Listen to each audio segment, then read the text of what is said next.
Guys, welcome out to Free Action. We're very, very excited to be getting into another session of Free Action here and our campaign.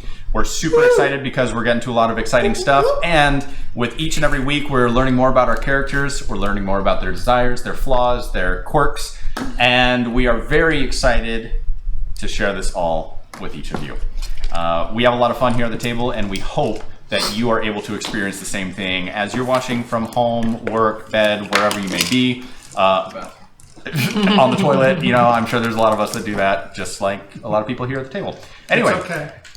We're not judging, and if anything, we know that we've got you locked in when you're in that environment. So, anyway, welcome out. We're going to do a quick introduction once again, just players at the table and their character names before we get into a recap of last week's session. So, why don't we go ahead and begin over here on my right, and we're going to begin with the lovely Andrea. Why don't you tell us a little bit, just your name and your character's name. Andrea, and my character's name is Sig. I'm Scotty, and my character's name is Tobias. Toby. I'm Jesse, and my character's name is Gedred. I am Derek, and my character's name is Vazimir. I'm Shaden. My character's name is Louis. Hi, I'm Carson, and my character's name is Claudius Kilnhart. Awesome. And my name is Joshua, and I'm going to be your dungeon master. He's everyone else. And I play everyone. Can you list off all their names, please? You want me to list all the names? I have a list of all the NPCs I'm currently voicing. Venairos and Adra. Yeah. I actually, you know what? I do want to clarify. 2 sessions ago, I introduced an NPC very briefly during the last few minutes of the session. Then last week, I gave an incorrect name for him. His name is Narek Qinellis. He serves as the advisor to Gerwaith, the Scale-Bearer, one of the 5 oligarchs of Lyn Perenil. Yeah, that guy. Yeah, that guy. Venairos is actually one of the names of the other 5 oligarch houses, which is why it was the first thing to come to mind as I was desperately trying to find my notes and think of his name. What was his name again? Narek. Naeric. Same last name as the house. Qinellis. Not Eric. Not Eric. I thought you said his name was Narek because we had that Originally. 2 sessions first ago, met him. yes. Last session, I was trying desperately to remember his name because someone asked me about him, and I said Venairos. That was incorrect. So, That was me. I apologize. Whoopsies. How dare you ask Apologize his for name? asking questions. how dare you ask me a question? Anyway, let's go ahead and recap our last session, guys. There was a lot that happened, and we learned a lot. So, Oh, man. I'd like to gauge how well you guys were paying attention. And I think Sig wants to volunteer to give us a little description. What happened Okay. last week, Sig? So, last week, as far as I recall, we started out this session in kind of a fight. We killed 2 assassins that were trying to kill our defendant is the wrong word. Help. Our Our patron, Asset. sure. Patron. Our patron, Yeah. that's good. So, we interrogated one of them, totally murdered the other one. And the one that we interrogated, we sort of found out he was basically being manipulated / controlled.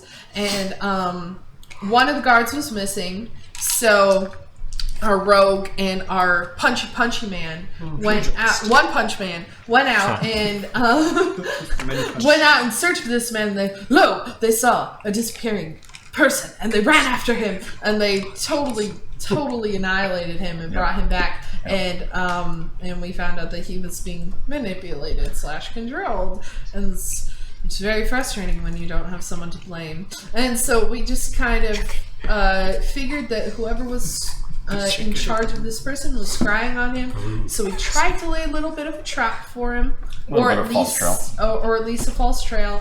And we had a few character conversations with our patron and his consorts. His His what? advisors.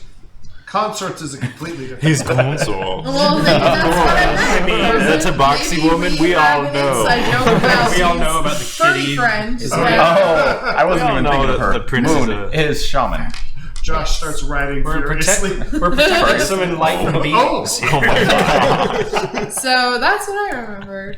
Yeah, cool. Hey, does anyone else have any details that they'd like to add? We get to the fort, and then the other Let's guys see. just- We got out So we're talking about. They're like, all right, guys, We found out a little bit more about Shadow Man. Ooh, That's yeah. right. There was some very interesting information gathered by Vasamir. I don't know if you've shared any of that. And with the other the guy group. who actually Divulged himself. The guy we Brennivan interrogated. or Brennivan divulged Brennivan, that he was the being guard, black. and the or other guy Lozo. kind Oh, of backed both each of them. other up, yeah, Okay. on what they're saying. Lizzo, you checked his belt and like magically backtracked through his past using the belt, and Belt have, passed. have It you was the communicated items any of passed. that? Yeah, I did stuff? tell you all Okay. after that happened. then Okay. Brennivan told us about his blackmail situation And then, with his sister Tessalin. Tessalin. And then at the very least, as far as I recall, it was just Claudius and I. Is that correct? Going out to Oh, yeah, I can secure go find transport. Yeah, Oh. no one has left yet, but yeah. So where we're gonna go and pick up today is Audra is currently making herself available to you guys in order to identify what all needs to be done in order to depart on this sort of expedited departure from White River towards your final destination of Ostfundiel. Originally, the plan was to go ahead and get a full night's rest and then leave by boat and then hike the rest of the way to Ostfundiel.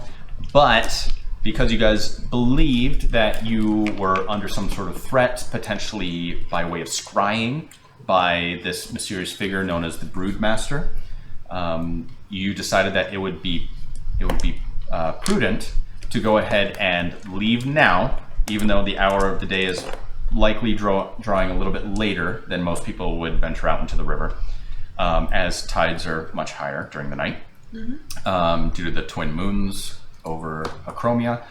But if you can secure passage and the right supplies, you guys could potentially be on your way to hopefully circumventing any further laid traps by the Broodmaster. Wasn't the plan to also have Gedrin turn into some sort of big crocodile thing to pull the boat? So He had mentioned he would be able to do that to help fight the current upriver,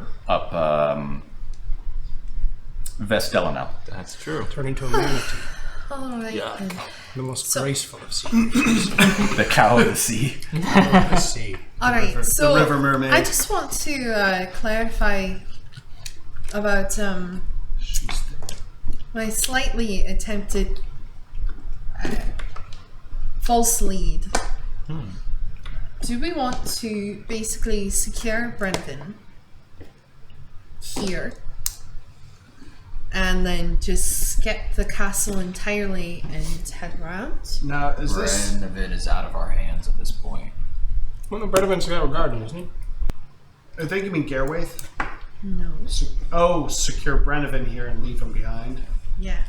Oh, Brennivan's or the- leave the him with local. soldier. Yeah. Or should we be leaving him with local guards? Well, the original plan was to drop him off at the castle, but the wording that I chose might not have been the best, but the kind of trail I left was that I tried to convince whoever was scrying on Brennivan that we would be meeting at the castle with the other diplomat or king. Did we ever ask Brennivan if if he had like any enchantments or anything placed on him to prevent him from squealing? With Lunag Sidon. What'd you say? Did we ever ask Brennivan if he's under any sort of enchantments that would prevent him from squealing, or? He didn't. Would he be able to answer that question if he were so? Well, the thing is, I think we pretty he much. squealed quite a bit Well, I mean, like, Or he could have been lying. for what he knew. I'm afraid. I doubt it. I'm just afraid leaving him with some random Joe, he's just gonna escape and kill him and summon more assassins. He was a traitor. I don't think they're going to Right. be leaving him. He's out of our hands. Yeah, the only reason he was doing the things he did was to keep his sister alive, which supposedly. Right, but The Royal Guard, I don't know if it's called the He's- Royal Guard, but he's the Royal not Guard's our- gonna, the Otar's going to take care of him. At this point, Okay. he's out of our hands.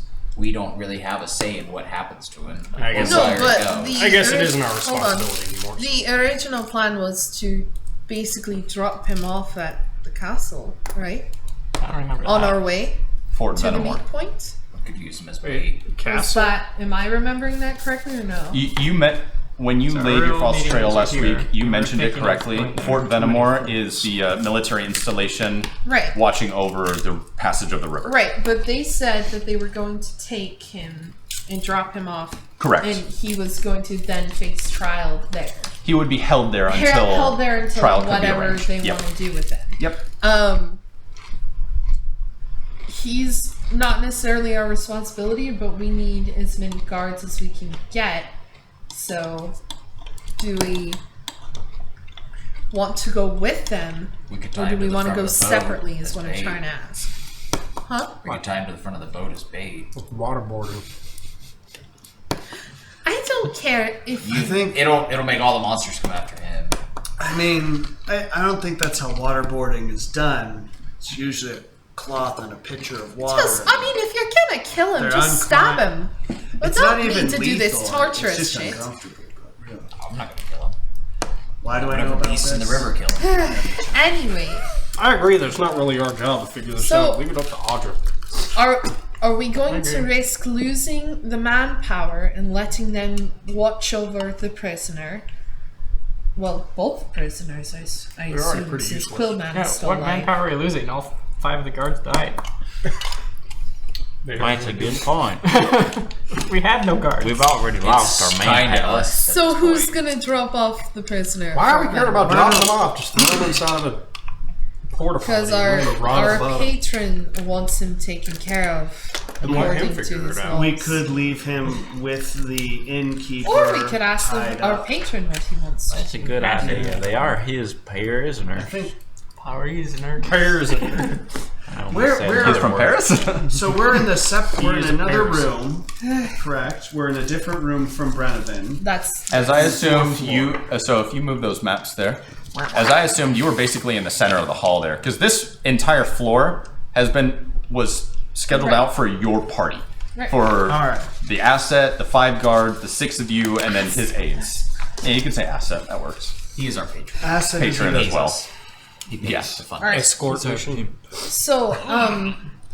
I would The like to escortee. just ask Garway a question. If I can. All right. So yeah, you can call him out of the room because he was still in the room with Brenovan Right. and Luzzo. Audra and Moon are currently in there as well. So he sort of steps out. Yes. What exactly do you need? So we're going to secure transport. I just wanted to know, since you are keen on keeping this man alive for some purpose or another, and dropping him off at Fort Venomore, what would be our role in that, as you are our priority? Well, as I figure it, he is a member of the OTAR, and until he is tried and sentenced, he will remain a member of the OTAR, meaning that our law dictates he must be handled by his own, and essentially by those who served with him. We are venturing in that path anyways, and I assume that we would be able to hand him over along our way. Now, what route we take from that point is completely up to your discretion. However, we cannot simply leave him here in White River, as there is no installation of OTAR here. This is what I was talking about. So we're gonna drop them off at another fort. I would assume so, yes. Okay. And where is the Alright, closest that's what I fort? needed to know. It's Let's- directly across the river, slightly to the north, Yes. east, west of us. Well, that's not too bad. It's just a hop across the river, Sig. You could probably just throw them across. He could swim. Can he I was swim? thinking we could get some transport with a ship. A ship that had, a lifeboat that we could just... Or we could just stop off at the dock. They have a dock. Do you have any way Yes. of communicating with them at the fort? I do, and I would let them know once we have agreed to expect the prisoner Could we meet them halfway? on the river. I think it's a small river. No, I mean just It's like Ves have them Tolfrya come is a and very pick- large river. Actually, have them come and pick him up from us.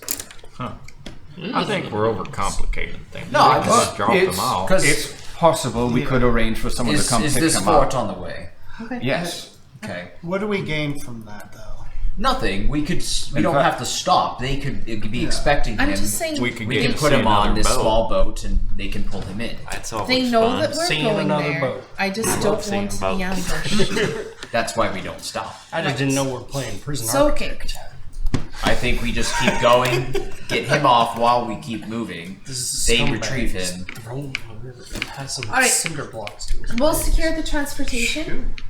He's a mafia thug. Now calm down there. We'll secure the transportation now that that's pretty That much would mean decided you would that we'll just drown. drop him off. Just to clarify, arranging transportation to where? To the fort. You're the ones who suggested Fort What's fucking what? I'm No, we're sorry. trying to get to based your on your meeting spot. The conversation, meeting spot that was originally intended. The so we are going to charter a public vessel to transport us to. we have a We have a boat. public. Sig's We probably was planning on stealing one. So we are chartering a vessel to Fort Venimore. Wait, no, we have a boat.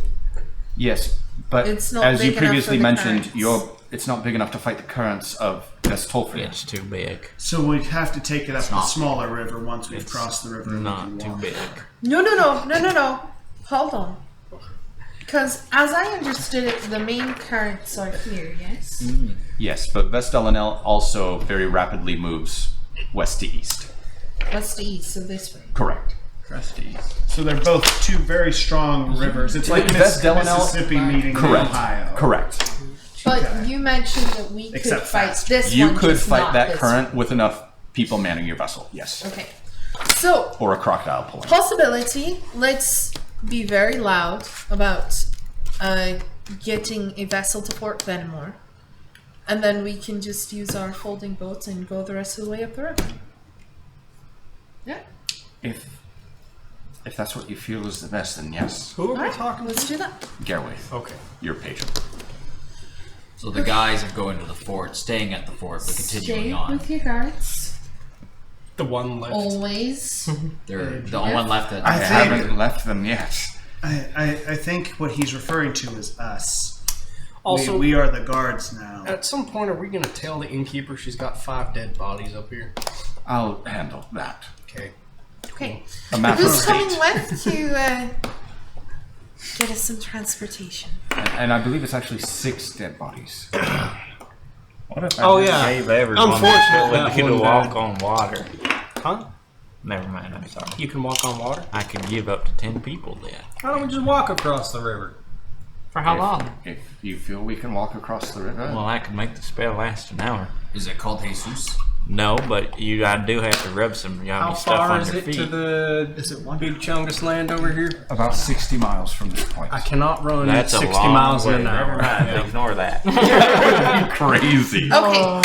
Let's go secure transportation. Who's coming with? You can travel 80 feet every 6 seconds. I think that That is not 5,280. Come on. let's figure out all the things that need to be done. I think we need to talk to Adra first to know Why? everything that needs to be done. What? Because Nope. I think we're good. We're good. I'm Let's go. done talking. I'm just going to go find a boat. Who's coming? Louis going with you. Boat time. I'm out of Okay, we're small going. game. Okay, so us 3 are going. Who? Okay. You, 1, me, 2, Claudius. 2, 3. Okay, cool. Yes. I was Okay, like, so you 3 are I'm staying going with Garwaith. Yes. Perfect. Right. Cool. So we make our way through. If I could find. I walk up to Adra and I'm like, you remember to prepare the healing spells today, right? Yes. Okay, good. Okay, good. Has the day passed? No, it's still the same day. Sweet. So I would like to find our way to the docks Okay. and find a vessel large enough to handle the current across Fort Venimore and try and chart it. And I want to ask many people and try and make it very obvious that we're trying to get to Fort Venimore. All right. Okay. Okay. So you make your way out of the inn, and it's roughly 5 or 6 o'clock in the afternoon at this point. This late spring morning, the days are still a little bit longer than normal, and you make your way down towards the docks. And at kind of this hour of the day, the checkpoint leading from the inner city out to the docks is manned by probably 6 to 8 guards, and they're just keeping an eye on everyone that's passing through, looking for any shady characters. Let's see. Do they recognize any of you? Most of them kind of let you pass, though one of them sort of perks up a little bit as the three of you walk towards the gates, and he just sort of like looks very anxiously and kind of bounces from foot to foot as he watches the three of you pass through the doorway, the archway. Do I see this? Who is this? What's your passive perception? 13. Sure, yeah, you see him. I'll give him a little salute. Awesome. He beams a little bit, though maintains his composure as a city guard. You make your way down. You are now in the area of the docks. Warehouses tower to either side of the path leading down towards the docks. The land is elevated, or it is sloping generally downwards as you make your way. You begin kind of getting sense of kind of churning water and humidity in the air.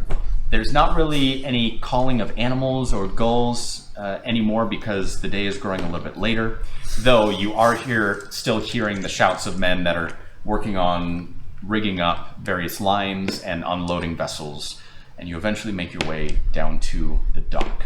It spreads roughly 300 to 400 feet in either direction, and there are a number of piers jutting out at various different distances. The further away from this central piece, the vessels grow smaller and smaller, with here in the center being large galleon-sized ships, roughly 120 feet long and triple-masted, multiple deck levels. And yeah. So you want to go about kind of asking various people about chartering vessels and that sort of thing? Just across the river to Port Benjamin. We need one of them big boats. Galleons. I'd like you to go ahead and, with advantage, make a performance check for me. As you're attempting to beguile. Oh, shall I make one? I allowed her to make one with advantage because of your assistance. 2. Come on, give it to me. 25. I have day. efficiency and performance. I have You have expertise. expertise? Then why are you looking sad? I'm not looking sad. Oh, I'm just. She's abashed. I'm abashed at getting a 29. Nice. Okay. So you spend kind of the first 30 minutes down here laying a very, very thick trail. As you are very obviously looking to charter a vessel, and you're starting by picking vessels which you're very sure would not accept the offer, because you want as many people as possible to know that you are very urgently trying to make your way to Fort Benamor, but they feel sorry that they kind of have to reject you, but unfortunately they can't take you because you're very persuasive and you're very charming, and you all together make up a very kind of imposing figure. But after that first 30 minutes, you feel very confident that you've laid the trail. So everywhere I go, I just want to refer to them as my bodyguards because they're just two giant, beefy men, and I'm just like, don't mind my bodyguards. They're not. They're sweet. Like everywhere Kids they with step, abortion, there's really. creaking underneath them. I don't think between the two of us, either of us have a strength or con score under 18 or something like that. Nope. Ridiculous. Ridiculous. Anyway, so We equal I was the wondering if I mass could of the world. try and find an actual. Do I actually find a vessel? Yeah, let's see. You were a sailor, right? No. Sure. He's a mobster. Really? Oh, that makes you so cool. He spent a lot of time in the docks, but not on the boats. That's actually accurate. Friends. Let's see. Who wanted to Well, go then swimming? you could probably size up a boat that could take us across. Yeah, that one's made of wood. Okay. Man known for his intelligence. I would like to know I am renowned for my. what your passive no, not that. Just your intelligence scores. 17. Wow. Big brain over here. Even Zig's bigger a brain. walking brain. All of her strength scores are 13. Okay. I'm not. So that was 17, 18, and 13. Okay. These people so Let's see smart. what we find. he's an intelligence-based character. A cunning. Oh, I guess that's true. That would work. One person. Just get everyone canoes. All right. So as you're making your way up and down the docks, at first you make a point of picking vessels which very clearly either will not be able to make the voyage in the night, or just they look too important to accept the charter. Right. Then you kind of start singling out vessels, kind of middling size, most of them being cargo ships, and because you understand that part of the guise is we just need to get some stuff over to Fort Venimore. It's very important. Right. It's a matter of state. We might be transporting an important individual or two. So eventually you find a vessel that fits the description of what you're looking for. It is clearly a cargo vessel. It has a very wide berth, and it is not sleek, but it looks like it is meant for just coursing up and down the fast-moving currents of Ves Tolfrya. It looks to be about 80 feet long. It has maybe 20 or so different portholes on each side of the ship for long oars. You see a number of very burly individuals currently unloading a lot of product while others are loading them up. There seems to be a crane and winch that seems to be picking up entire pallets worth of product, moving them onto the vessel. And then eventually you see a very boisterous individual standing atop the deck. And as you look him over, he's a very tall, brown-furred minotaur. And he's wearing a huge, what is it called? Tricorn? No. Yeah. Yeah, tricorn, right? Yeah, he's wearing a massive tricorn hat, and he just has dozens and dozens of rings hanging from each of his horns. And they just go straight out. Yeah, they just go straight out, and the hat sits on top. He basically looks like a Texas Longhorn. That's everything. And Alright. he is bellowing out commands to all of his workmen at the time. Oyster! And I just kind of like kind of shut up. You really want some oyster? I just immediately thought of what is it, Oi, Alice in Wonderland with the sir. oysters. Anyway, And I just gotta cover my eyes through the sun and just he let's see how long Give it him takes a telescope. Okay, yeah, he hears you pretty quickly. So he kind of turns around. Then at first he doesn't see who's shouting at him just because of the dimness. Yeah. But then he kind of singles the three of you out. Oh, what are you on about? I am just wondering if I could speak with you for a moment. We're speaking now. What kind of Well, would you accent? like some money? Let's do business. Oh, you clear the plank. And he sort of like ushers you up the gangplank. All right. As a number of his men like very deftly leap down at his command, not into the water, but onto the dock. Nice. Points of presents. Awesome. All right, I march up the gangplank. Yeah, So, and it begins bowing under your weight, but it seems like it handles it. He just goes into the drain. Snaps. This ship is now Like ours. 6'4", wearing full plate. Yeah. Like, Yeah. jeez. It's mithril. The boat It's still like sinks a 60 little pounds of under the armor. water. So, we all go Yeah. up to him and Yeah, so he ushers you up, and then as soon as you start walking up, he sort of just like turns away and starts walking towards the cabin. And then all of a sudden, you get up to the top of the gangplank, and there's like this scrawny little human. He's like, welcome.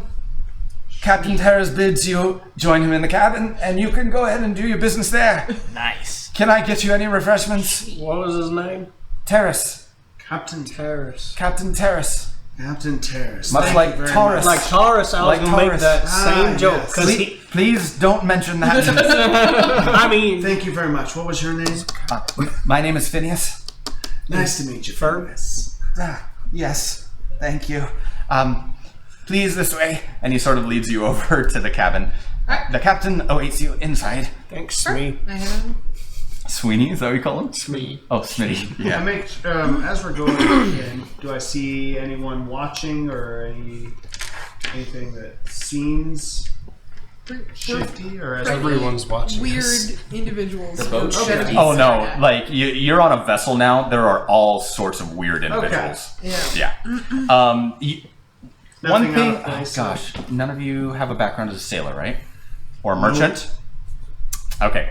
Yep. There's just a lot of weird people here on the boat. Okay, got it. And it's a boat. It's a really big boat. So you make your way into the cabin, and at the end of a narrow hallway, kind of creaking across the floorboards, you find the captain sitting behind a large desk, and there are a number of chairs in front of it. All of them are, you notice, bolted to the floor. And the way that they're designed is they're not necessarily built for large individuals.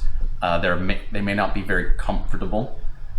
And you also notice that the armrests seem to lock in place.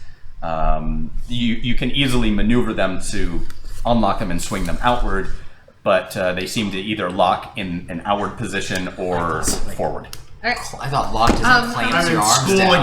again. No, it's almost like the arm, desks. like you pull it forward, twist it, and then it can swing out, and then it locks in place so that it's not like constantly swinging around. Anyway, What kind of ship was this? A river galley. no, Thank you. it might actually be. Did I notice the name of the ship from the board? The stinky shippy. Noble. What's your passive perception? No bull. Yeah, Labyrinthus. No What? Labyrinthus. Stop Labyrinthus. giving me jokes to me. Oh gosh. Stop it. Why? Is there anything more tropey? Come on. What is the name of the ship? Labyrinthus. With Yeah, a Labyrinthus. minotaur. He said no bull. Yeah, I like no bull. All right. Thank you for allowing us aboard. And if Just wait until you see the headpiece of the ship. if there's a reasonable Giant naked don't cow. do this to me. I know. Female minotaur. It's just a big effort. Female No, minotaur. it is not. All others a sway. Anyway. Anyway, so if there's reasonable, like there's, I imagine there's generally 2 chairs. Minotaur I'll thinks just it's pick super one hot. and Yeah. sit across from them. Okay, yeah, so there's actually 4 chairs sitting in front of the desk. You can, he kind of, welcome aboard. I appreciate you coming here to do business with me and mine. What exactly can I do for you this evening? Well, we were hoping on. I realize this is quite short notice, but we were hoping to get to Fort Fenimore. It's fairly urgent. Urgent? We can leave first thing in the morning with the tide. So, I was actually hoping with the proper coin and I don't maybe a favor. I don't think it's about the coin. I think it's about the fact that Tide won't let the ship leave the port. There's a tide on a river. I'm sure his strapping gentleman can there get is. us out of there. This river is about 1.5 miles wide. Big. Do you know how boats work? I know how They- rivers work. They That's don't why really get they affected by have the oars. If they're large enough, they do. Absolutely. Okay. Large enough body of water. They have giant oars. Especially when you get That why we and chose Akromia the ship. is circled by 2 moons. Quite simple. Now, So, I realize that it would be difficult to do it sooner, given the tide. But we do have reasonable coin at our disposal, if that makes any difference. You want to go tonight? Yes. absolutely. How soon? Within the next. What do I hour know or about two? the tides? Nothing. I'm I think- semi-smart. Are So, we? well, can't within we the do next tomorrow morning? 2 hours, possibly. We have plenty of time. In the next 2 hours. I know that is quite a high request. Request. Sure. This is a business deal. And for that reason, I'm not laughing at you right now. However, assuming the coin's good, and this favor you mentioned, we may be able to do such a thing. Why can't we leave tomorrow morning? No. Why are we in a rush? Weren't we planning on leaving tomorrow morning anyways? I'm sorry, so you need to leave tonight or tomorrow? I didn't think we were in a rush. But Okay. Are you going to be paying me? Just a second. Andy is confused, apparently. I thought that we were on a super time limit and we had to leave. we have like now. plenty of time. It's more like assassins are coming after us, so we're like, crap, let's not stay here any longer. That's what the urgency is from. Because, they came in through the window And the started walls. killing people. Just sweat everywhere after that. down. And Please. also, we wanted to get to the place early and set up forces. Now I remember. Louis would have remembered that because it was Shaden only like had an a forgetful hour. moment. Got Okay, it. Because it's been a then week. I thought I was going crazy. Okay. And resume. Okay. All right. Well, it is fairly urgent. There is. What was the question he just asked me? I'm sorry, we got so sidetracked. Are you paying me? Is the coin good and the favor? The coin is from one of the deepest pockets in the region, so I think we can He'll pay guarantee a fair whatever. amount. Write a blank check at his name. Right. Okay. And how many passengers will you be bringing? 10. All right. I think I can handle 10. And it's just over to the fort. Yes. Is there anything else you wish to have transported? No, we have a high value person that we're basically dropping off there, and then you can do what you please after that. We will be, and I assume that this conversation is basically in confidence. If we decide to do business together, it is. So we will be taking our own transport as soon as we reach our destination. So we will need to be dropped off. What you do after I drop you off matters not to me at all. So Unless, of course, you need a return trip. Right.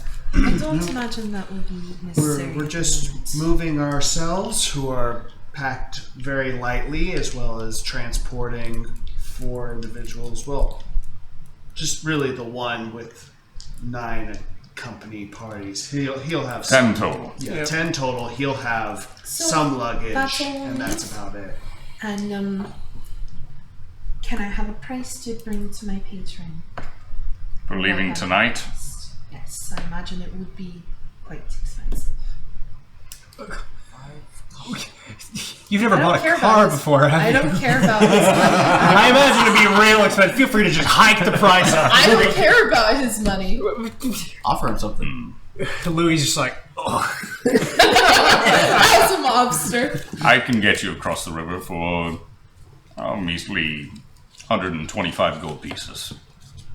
About 100. Are you going to help row? Yeah.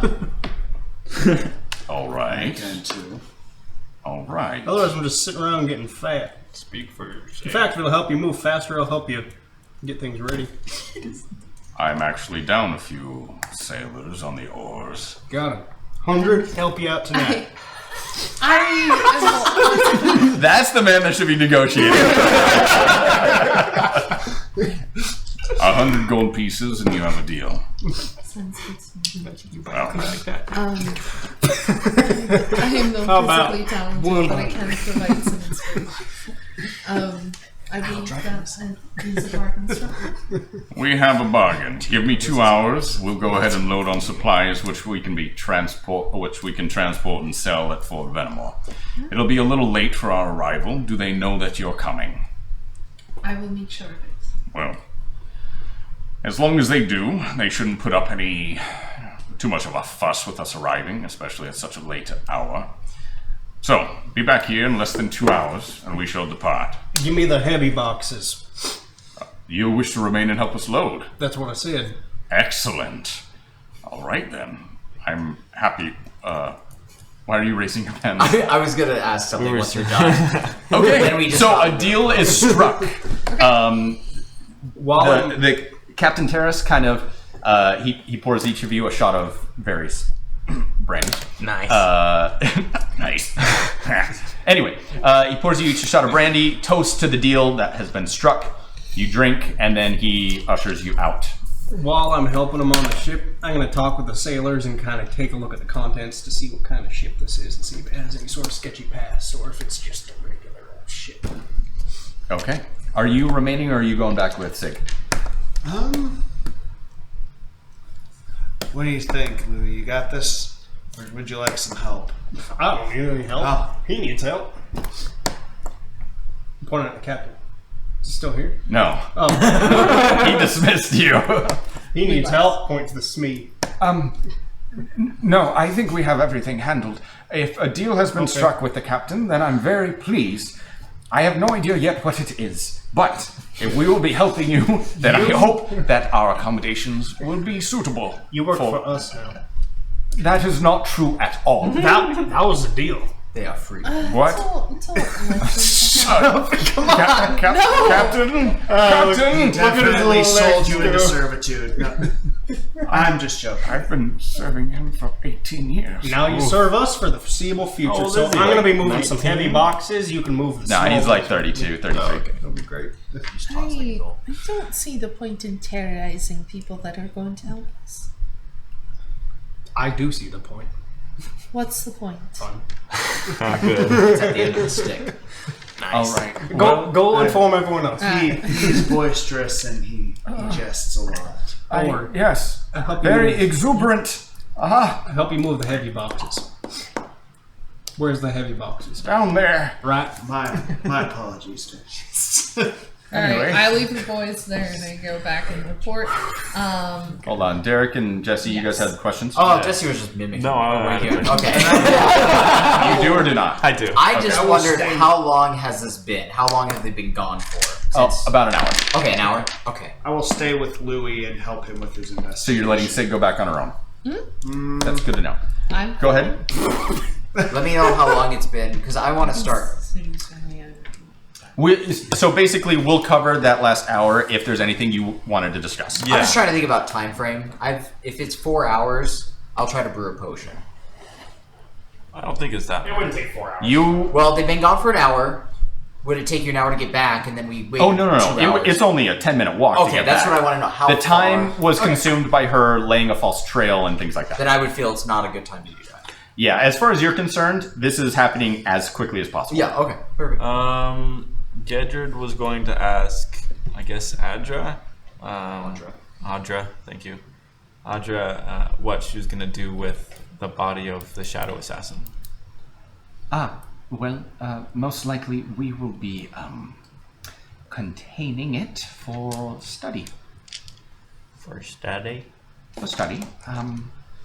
I hope that doesn't rub you the wrong way, but there's much about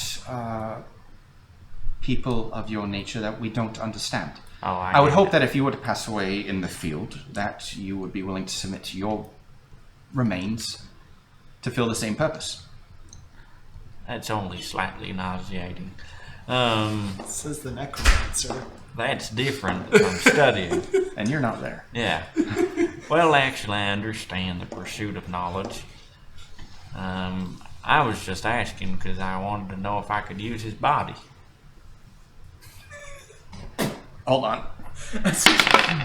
Like She pales a little bit. For what purpose exactly? Well, I was planning on scouring the flesh from his bones by magical means, and then keeping his bones in a sack. That way I could scatter them and raise them as a undead servant in a time of need. Hello, I have just returned from getting my dice. It's a standard practice. You see her face color a little bit in a sickly way. Well, Good.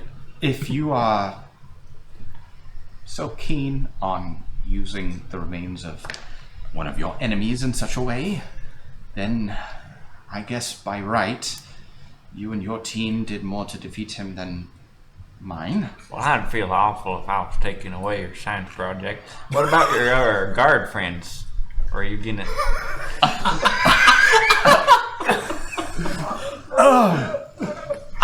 I think that their families would appreciate us returning those bodies Oh, to no them. problem. I for can burial. get them back to him. You know what? Why don't the bodies? and everything? They may not have flesh on them, but that was going to happen anyway. He's not wrong.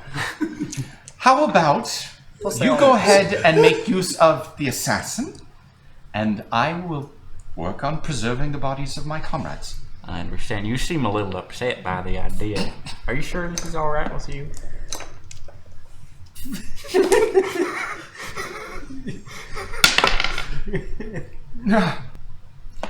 I'm going to see to the remains of my friends. Very well. And I'm going to be in this room for the next foreseeable amount of time until the rest of the group returns. Understood. Gedrid, next thing that is seen is him dragging assassin This body, little tiny guy. dragging his assassin dude. body It's like a little into gnome. another room. Little halfling. You see dark. Do you have like a little flashes. smirk on your face doing it the whole time? No, Like, you're he's excited. He's like, quite serious. Just okay. Little halfling. It's business, creature right? yeah. Dragging a corpse into a room. I just imagine the door closes, and like 30 seconds later, there's just like a flash of like sickly green and then black light, and you just hear like squelching sounds if you walk too close my to the gosh. door. He's not raising him right now. Oh, I know. You're You're cleaning him, splitting right? yeah, Oh, that's yeah. Flesh. Well, the flesh gotta go somewhere. He was actually just gonna use the.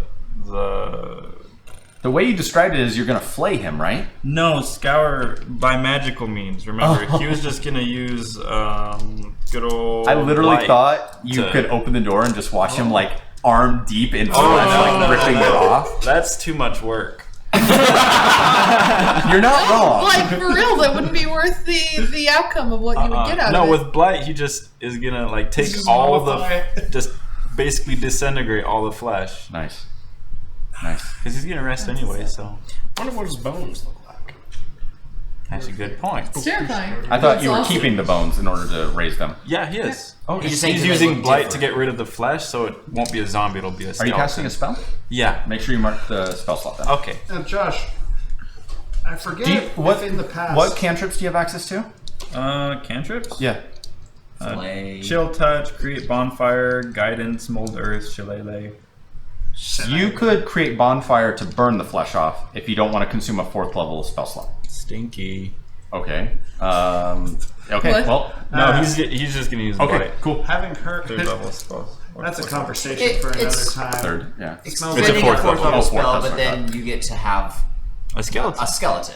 Okay. Like, it's basically creating a minion. Skelling man. Just as a side question, we have our scientist back in Chimera, and she asks for us to bring back samples. Correct. Like, does she ever give us like a collection Jar. jar? Well, Vosamir got some infused weaponry, and that's what they've been using the samples to create. Okay. Yep. Like, do we have like a lead pouch we put it in or something? Oh, for collecting samples? Yeah. No. Yeah. Sure. Yeah. I'm sure she's giving you Little something vials. to collect.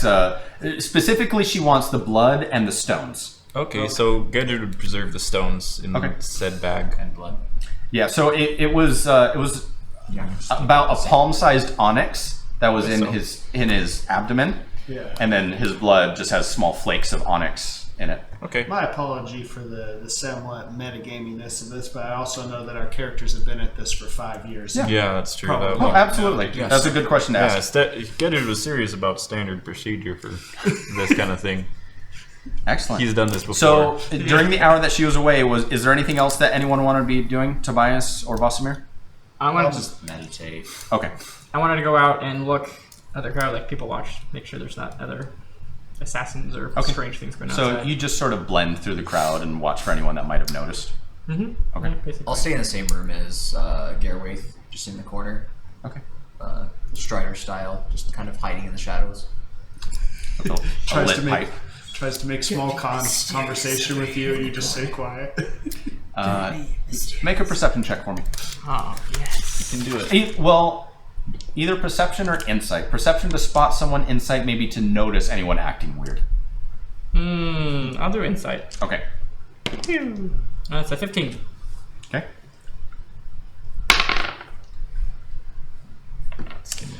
No. You feel like the area is almost dying down. Traffic is getting slower. It's a little bit later in the evening, and actually around the hour and 10-minute mark, you see Sig walking back up to the front of the inn. Oh, okay. I'll go join her. Okay. How'd it go? Well, I secured this vessel. We should discuss with our patron. I need to talk to the people at Fort Venimore. And let them know we're coming so they don't, shoot at us. That's probably a good idea. Yeah. When are we going? So I'll just cast sending. Well, we're going in 2 hours, so we should set up. So we should get going now. Well, I mean, Preparing now. we should set up. Okay, let's go. Okay, so I go up, let everybody know, and I would like to do a sending spell or see if the Garway- shaman can do a sending Yeah, spell. Garrett did say he could communicate with them. Okay, When I asked right, him, yeah, yeah. that's right. So if you want to cast So something. we'll go up, communicate it, and that's that. I suppose, right. until we leave. Okay, so you head back upstairs. Audra would... so you were able to secure a vessel? Yes, I believe it is called the Labyrintha, is that right? I've never heard of the vessel myself. Is it a cargo ship of some sort? Yes, it appears to be. Trade vessel? However, I did have to secure it, and there were very few people willing to do it at all. Especially I had on such imagined short so. notice. It was quite expensive. I hope that will be doable. I'll be sure to cover the expense. How expensive are we talking? 200 gold. Nice. Bostomir's like... I secured it for 100. All right. Well, that's fine. I will, as I said, cover the expense myself. And, of course, any other supplies that you need to gather before leaving. When do we depart? I secured it as soon as 2 hours. Very good. Very good. We shall finish any preparations here. I believe that Audra would like to pass the bodies along to local members here in order to be transported home to their families. Honor them accordingly, of course. Of course. Sir, if I'm going to ask you a question, is there anything in particular you are concerned about with this particular venture other than Assassin's Weapons? I've been concerned about many things this entire venture. Particularly... Perhaps I might not have thought of. I guess in the end, I'm concerned that someone's going to be waiting for us at our final destination. This is primarily the reason that I wanted all of you along. We can take whatever measures that we plan for in order to arrive in stealth and swiftly, but who knows if someone is truly aware already of our plans to meet with King Sidon in that location, that Ostfundio. They could already be there and have laid a trap for us. We'll have to be extra cautious then. In regards to Garway's build, his physical build, how similar is he to me? Height-wise, build-wise? Just slightly thinner than you, actually. Okay. He's about the same height. He's clearly older than you. Yeah, no. And by way of elves, he's just now beginning to show signs of kind of middle age. So he would fit in my gear. Probably. Okay. Yeah, you're slightly larger than him, so he would definitely fit in that. Okay. We're gonna do a Prince of I- the Pauper situation. I have an idea. Vosimir's always dreamed of what it's like to live one day as a prince. I am the ruler now. I have an idea that course. might work, especially in both getting to the fort and then to our final destination. Of course. This is why you're here. We should swap clothing. I will act as you, Oh. and you will act as me. You want to be Vosimir for a day? I've dreamed of this moment for so long. I will pull out a pack of spare clothing that I just have, It's all the same. Okay. There's no difference in my clothing from one day to the next. It's all the same sets. It's just clean. You and I have a separate color. So that always looks the same. It's just a duplicate. Yeah. There's no It's style. like in Skyrim, there's only one. has There's only like functionality. 10 sets of clothes. So I'll hand it over to him, and I'll ask if I could have his clothing. Mainly like a cloak, something that he wears, so I could put it over me. Basically, hide my face as well with it. Nice. Look Okay. very secretive. Okay. Very much a VIP. Mm-hmm. Okay. Yeah, so he very eagerly agrees to the plan. He is very curious to know if he'll be allowed to wear your weapons as well. I will give him one of my swords, my regular longsword +1. Okay. I will keep the topaz longsword. And he also hands you his rapier, Okay. which is a rapier +2. Cool. Oh, Keeping that forever. He's got lots of monies. keeping that forever. Okay. So you... I like this knife. I'm keeping it. Drax, I just watched that today. Okay, so that's a good twist to the plan. Okay. Anything else that anyone wanted to do during preparations before I check in with Louis? Uh-oh. And Claudius. And Claudius, yes, that's right, you're both there. Because I was at the hat. Nope. All right. Audra mentions... Wait, no, yes, I want to make sure that we contact the people of Fort Venomore. Yes, and And- Gerwaith says that he can handle that. All right, that's perfect.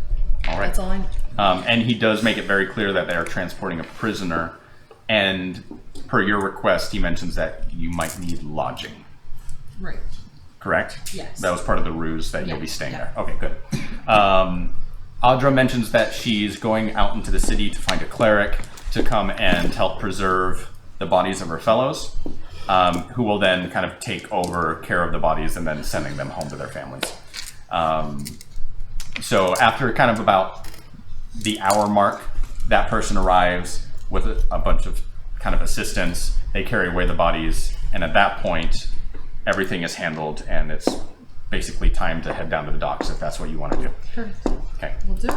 Louis and Claudius, back at the docks. They are very eager to take advantage of your help. Most of the deckhands and sailors are more than happy to let you kind of move most of the stuff. You actually notice that a few of the kind of smaller individuals, smaller hands on the ship, actually make their way out into the market kind of at a trot. And about 30 minutes later, they start returning with cartfuls of food supplies, linens, and other kind of just almost like housewares. And if you like, one of the sailors mentions that Fort Venomore doesn't produce anything on its own, and so they're always eager for purchasing just living supplies. And so when they heard that they were going to be traveling late night over to Fort Venomore, they wanted to go ahead and capture as many of those sales as they could. So they're loading up on those new supplies. So, is there anything you wish to accomplish during this hour and a half that you're going to be here waiting for everyone to return? Yeah, like I said, sneaky deaky, just keeping an eye on things, trying to figure out if this is a sketchy ship or a right ship. How big is the ship from stern to stern? It's about 80 feet long. Okay.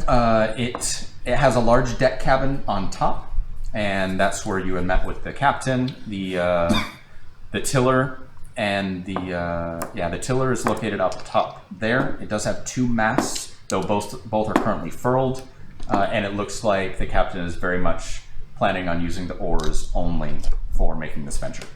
Got it. I'm going to turn to Phineas, because I imagine we're starting up at the deck, and ask him, are there any small chores that you need done on the deck? Maybe swabbing or scrub the deck? As far as I understood, you were around to provide your strength. Oh, yes. Correct? Yes. I'm providing that. But I also, I cast Unseen Servant and have it, like, pick up something nearby. You have a small task that you need. I have a small elemental friend that can help out. There are dozens of small tasks that are never quite complete. How proficient is your friend? He's not very strong. Just small things that you might give to like a maid. And like inside of a hotel or something, or an inn. Right. Have him like mop the deck. Yeah. Does he need mop? We're gonna have a Fantasia moment. Yes. Well, is he capable of coiling rope? Yes. Then he could most likely assist with that. All right. I'll send him over to go coil rope, and then start helping with lifting. Right. I've been wanting to cast that for a while. I'm glad you had your moment. Okay, Louis. So, they are very eager to and impressed at the amount of product that you're able to kind of move up from the docks and onto the deck. Eventually, kind of after your third or fourth trip, they, instead of asking you to leave the product on the deck, they actually usher you down, following the path down to the hold. As you make your way down, you notice that the underbelly of the ship is almost 100% cargo. There are not the sleeping quarters and area for the men seems to be just scattered through the hold. There's not much in the way of actual beds or anything, but kind of typical to what you would see in a large vessel. Just dozens and dozens of hammocks and small bedrolls scattered in every location where they might fit. Oh, I was going to help Louis, but That's fine. Okay. That's fine. We can assume that they allow you the same privilege. Okay. Carrying various barrels and boxes and crates and sacks down into the hold. What exactly are you looking for? I just want to see what type of cargo they're transporting. See if I could see what the most valuable stuff is down here. Okay. Are you doing this discreetly or obtusely? Just taking like, a glance at everything. Just taking a glance and then like asking other sailors who are also carrying boxes. Okay. Like what they normally transport. Oh, okay. Yeah. So at first, most of the sailors are just very clear that, you know, we're just simple sailors. We pick up cargo, we drop off cargo. Most of it's just simple supplies. Occasionally, we get some fancy stuff up from Vedel. We pick it up in the north. Things like small pieces of art, small pieces of furniture. You know, after the human make. What's the weirdest thing you've seen on him? Wait, are you sure you want to know that? Oh yeah. I'm intrigued now. Well, What they're like you know how everyone has different fancies, right? Proclivities, yeah. If you catch my drift. Okay. Well, the way the currents travel down in the south, there are a number of certain high-born ladies, as you might call them, that seem to have a particular fancy towards Minotaurs. no, who would ever bet a minotaur? I don't know. Except another minotaur, or maybe a cow. And one of the other sailors like punches him. Like, shut up, dude! The captain might hear you. Maybe someone who likes to be out on the free range. Got a card for you. Anyway, as I was saying, some of those highborn ladies down in the south, they're not necessarily satisfied by their men as, well, they often get killed because of all the gang stuff going on down there. Anyway, they have to use certain artificial means of attaining their climactic moments. Okay, fine. You asked, man. You gave me an open page. What a cool ship. Alright. And it would seem that the people of Vedel Stop right there. seem to have the same issue. So, them being a feudal state and all, they dying a lot. Anyway, we pick up the product there in the north, we transport it down south. Make a pretty penny off of it. Most of it's very premium. And You're talking about like blue What a pills? glass. A premium pretty penny. and their business name is Castle. Is there any left? Oh. Excuse me? I'm just curious. Well, we were heading south, so you I just want to look at one. you're a bit of a whoopsie there. No, I just want to look and see what it's like. Is it like a pill? You could use it as an improvised weapon. No, it's not medicine. Oh, To compare. It's a, I don't know, it's a bit of a club, you might say. Improvised weapon. You could Do use it. it as a weapon. Call it the penetrator. Get a God. big obsidian one. My mom called. She said I have to go. This is a dildo Christian. +1. Yeah, right. All right. Everyone, Never mind. I you thought just it said was like medicine. I thought it'd be funny to slip into someone's drink, but no. Oh, it would be funny to slip this into someone's drink. Not but probably two. Yeah. Anyway. They're probably harder to keep hidden. Oh my gosh. Wrong choice of words. Yeah. Perfect choice of words. Anyway. Fun. All right. Other than that, I mean, we got drugs.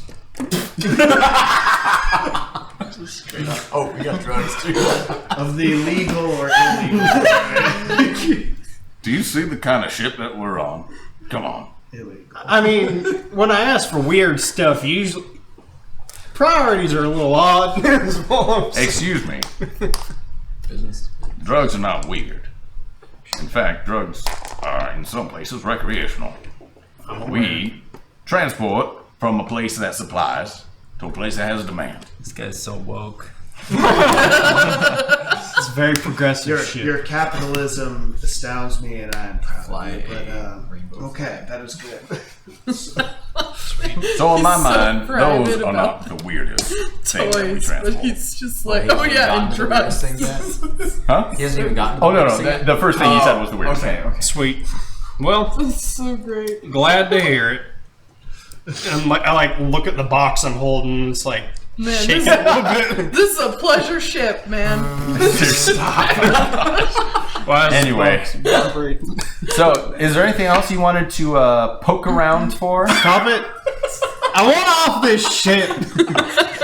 We get there and Luna this just is storms off. Like, I'm not high going. I'm not going. This level of fantasy is just way up there. Right. Well, cool. Thanks. Now I know. And no one's half the battle. The other part is The violence. recording is just gonna cut off right when we ask. So what's weird on the ship?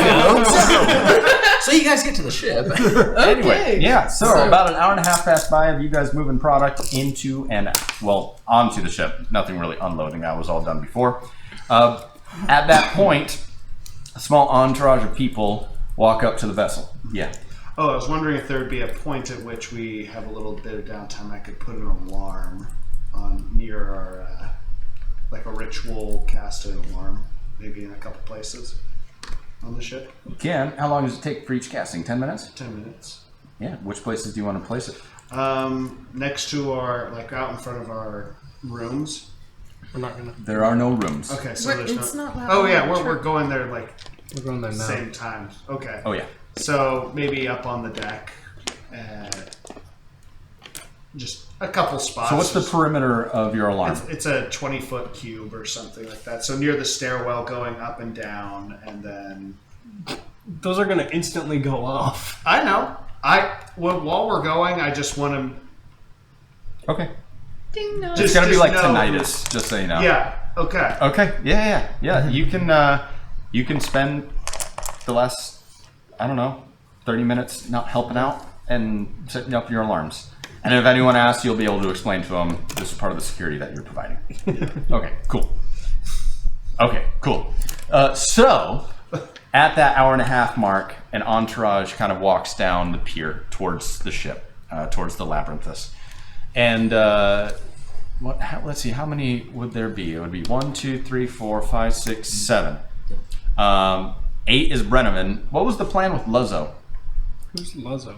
He was the spiky dude. Oh, Sonic. They were gonna take him. Like I think just the Audra said that they were gonna take care of him. Okay. Yeah, so I think we're thought- going to drop him remember off. her with the saying other something about prisoner. Okay. Probably throw him in the same prison cell. Okay. So you advise that Luzzo just be transported to local authorities? I think so. Did they say local or were they gonna take care of it? Because We it don't was an have attack time for on that. I'm just gonna say they drop him off. local at the fort. authorities. Okay. That's cool. I like Yeah, they'll totally be able to handle an infused. They can handle it. They can handle. Deadpan. Just They can like the handle it last better four. than the locals. I don't see why all these prisoners are our job. Because it's an entire fort. It has like Oh no, you said local authorities, meaning he's staying here in White River. I said that we take far as I weapons was- to the Lazo? Yeah. Oh, you are one of 6 people that said that. Everyone I- else just said leave him here. Oh no! I was like, Let's we take don't him have with us. time. Okay, so we're gonna bring him with us. find someone Okay. to leave him with. We're bringing him with us. Okay, got it. Sorry, a lot of people said one thing, and that was the only other. Anyway, so 11 people will be being transported by the Labyrinthus instead of the 10 that you originally quoted. Ooh, shit. It's 11. Yep.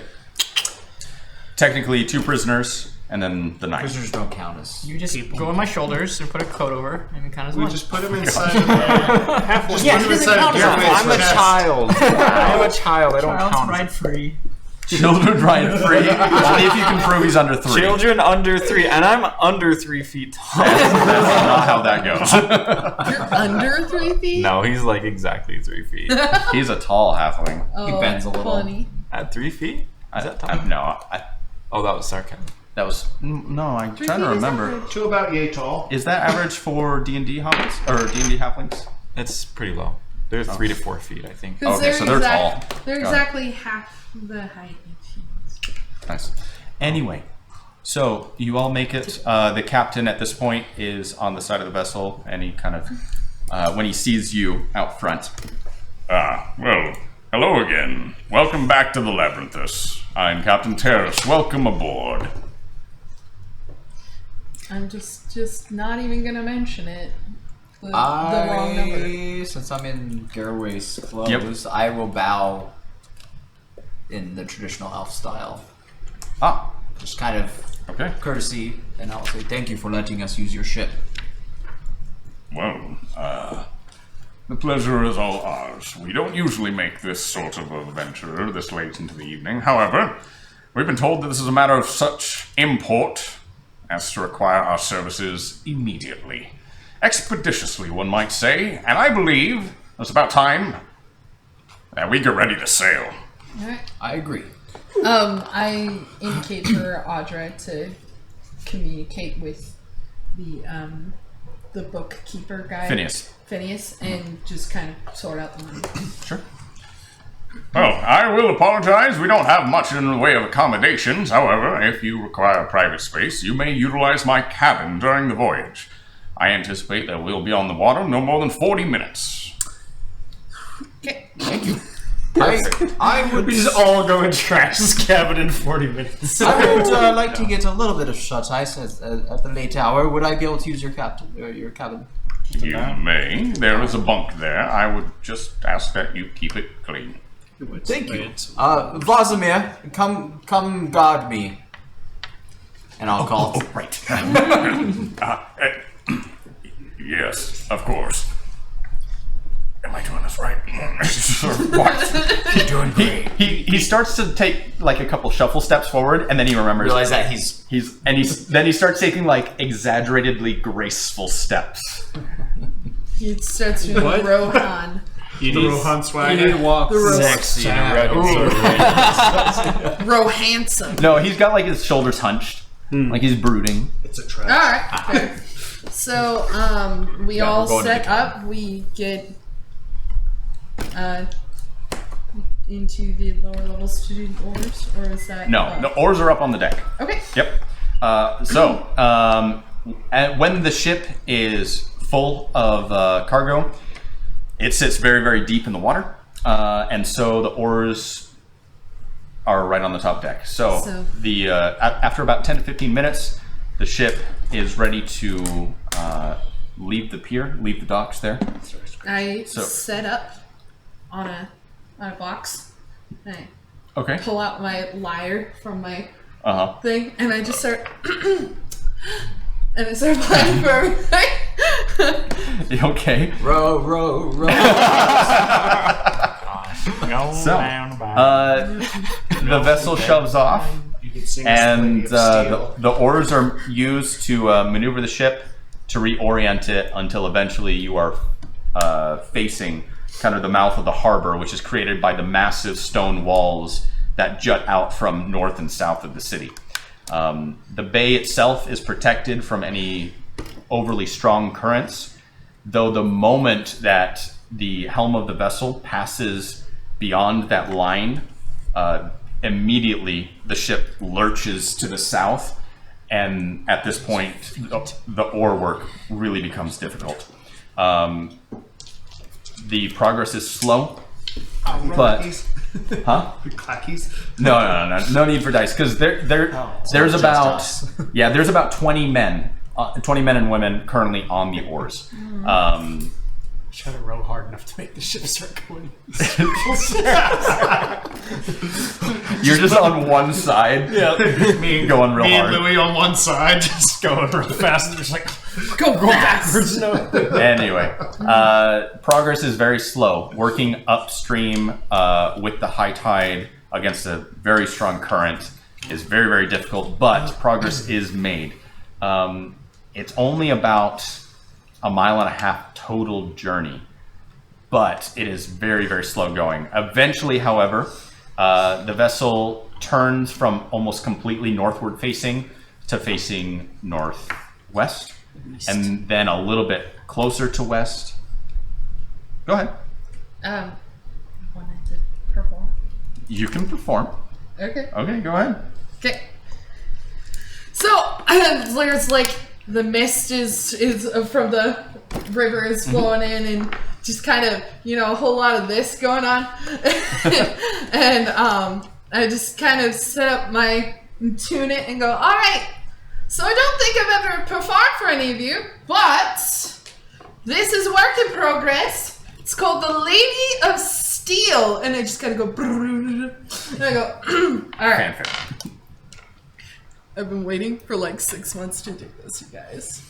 Hi. So, the tune starts and it's a little more like upbeat and kind of syncs with the rowing. And okay.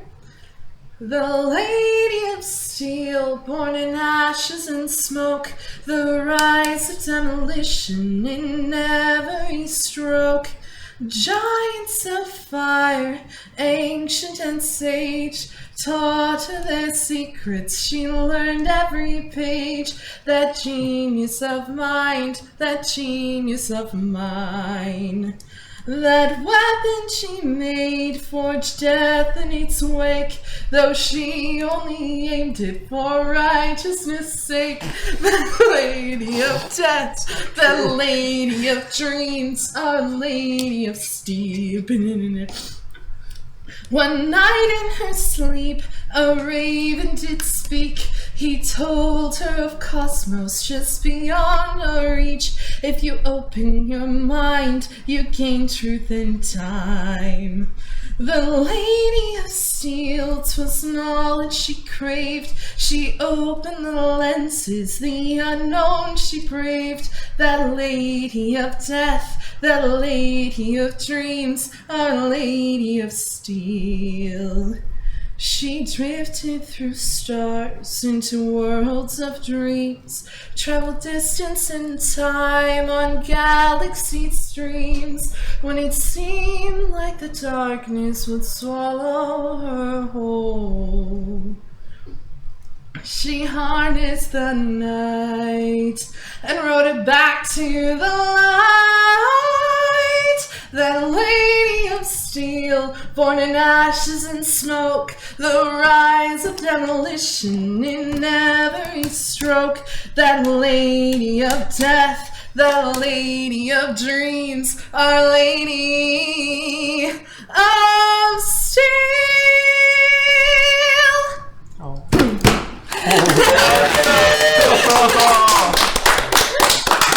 And that's how people remember That is amazing. the Great Lady of Steel. I thought everybody would laugh, and she only aimed it for righteousness' sake.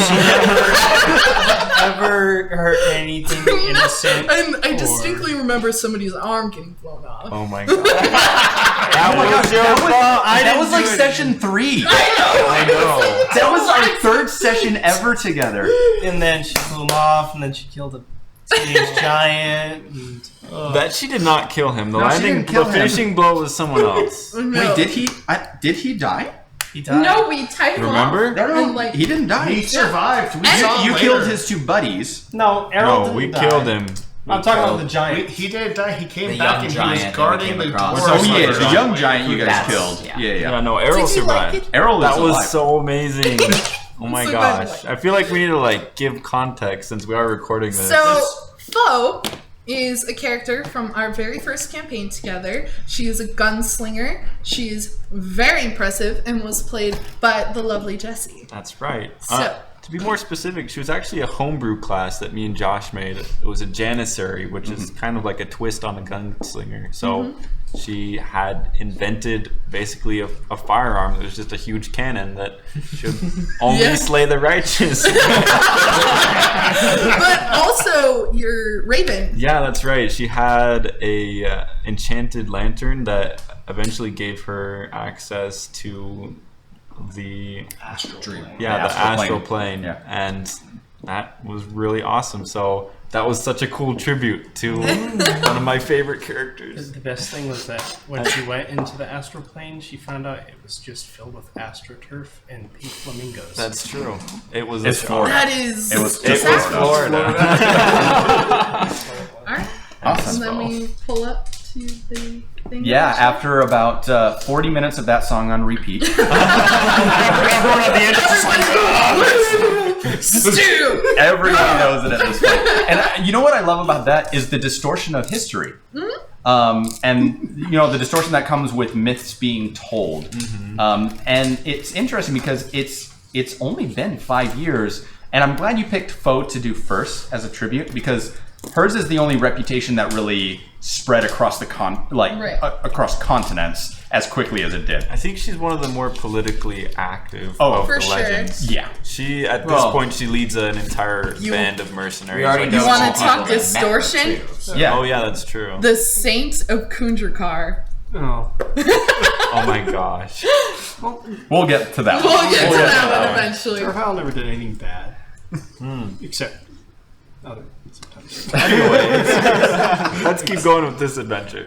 Anyway, so that's after 40 minutes. The vessel begins kind of turning a little bit more of a westerly direction, and then eventually that slow movement it speeds up a little bit, and then all of a sudden it gets hit again, but this time from straight forward. As you realize, kind of now by the light of the stars and the moons above you, that you've now entered, or you've crossed through the junction, the fords between Ves and Ves Tolfrya. The current isn't nearly as strong, and the oars are able to push you a little bit faster. You see to, starboard is the right, port to the port side, to your left. You see small lights glittering along a far-off shore as a small village lies there kind of on the bluffs on the opposite side of Fort Venimore. Those who are familiar with the region, Louis might be one and Vasimir another.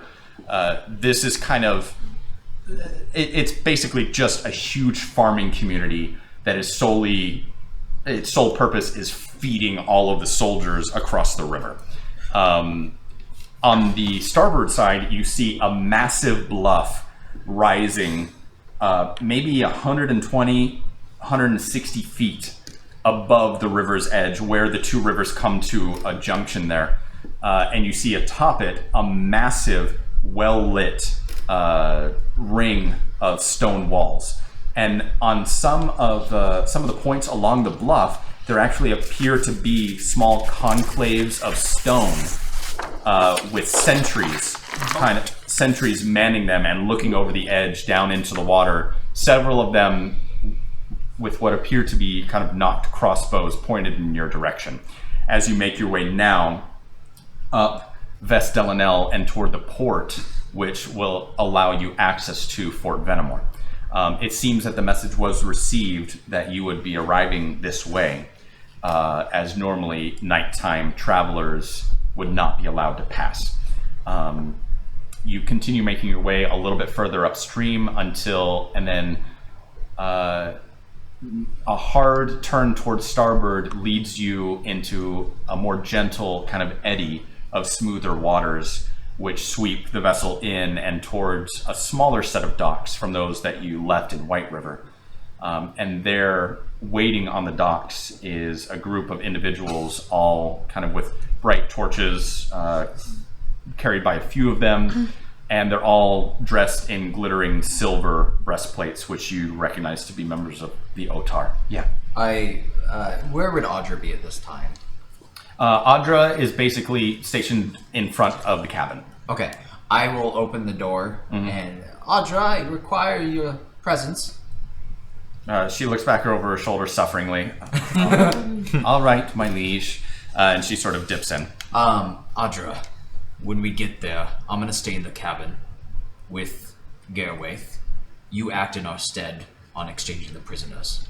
I can do that as a member of the Otar and as a member of... Perfect.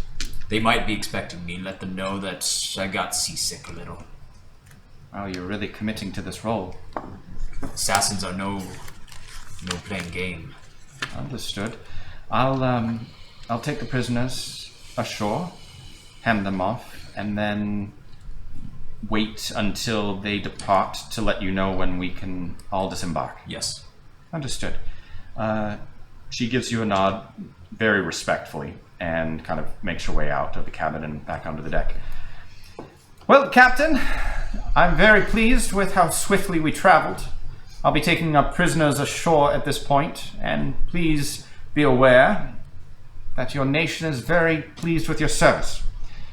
It has been a pleasure.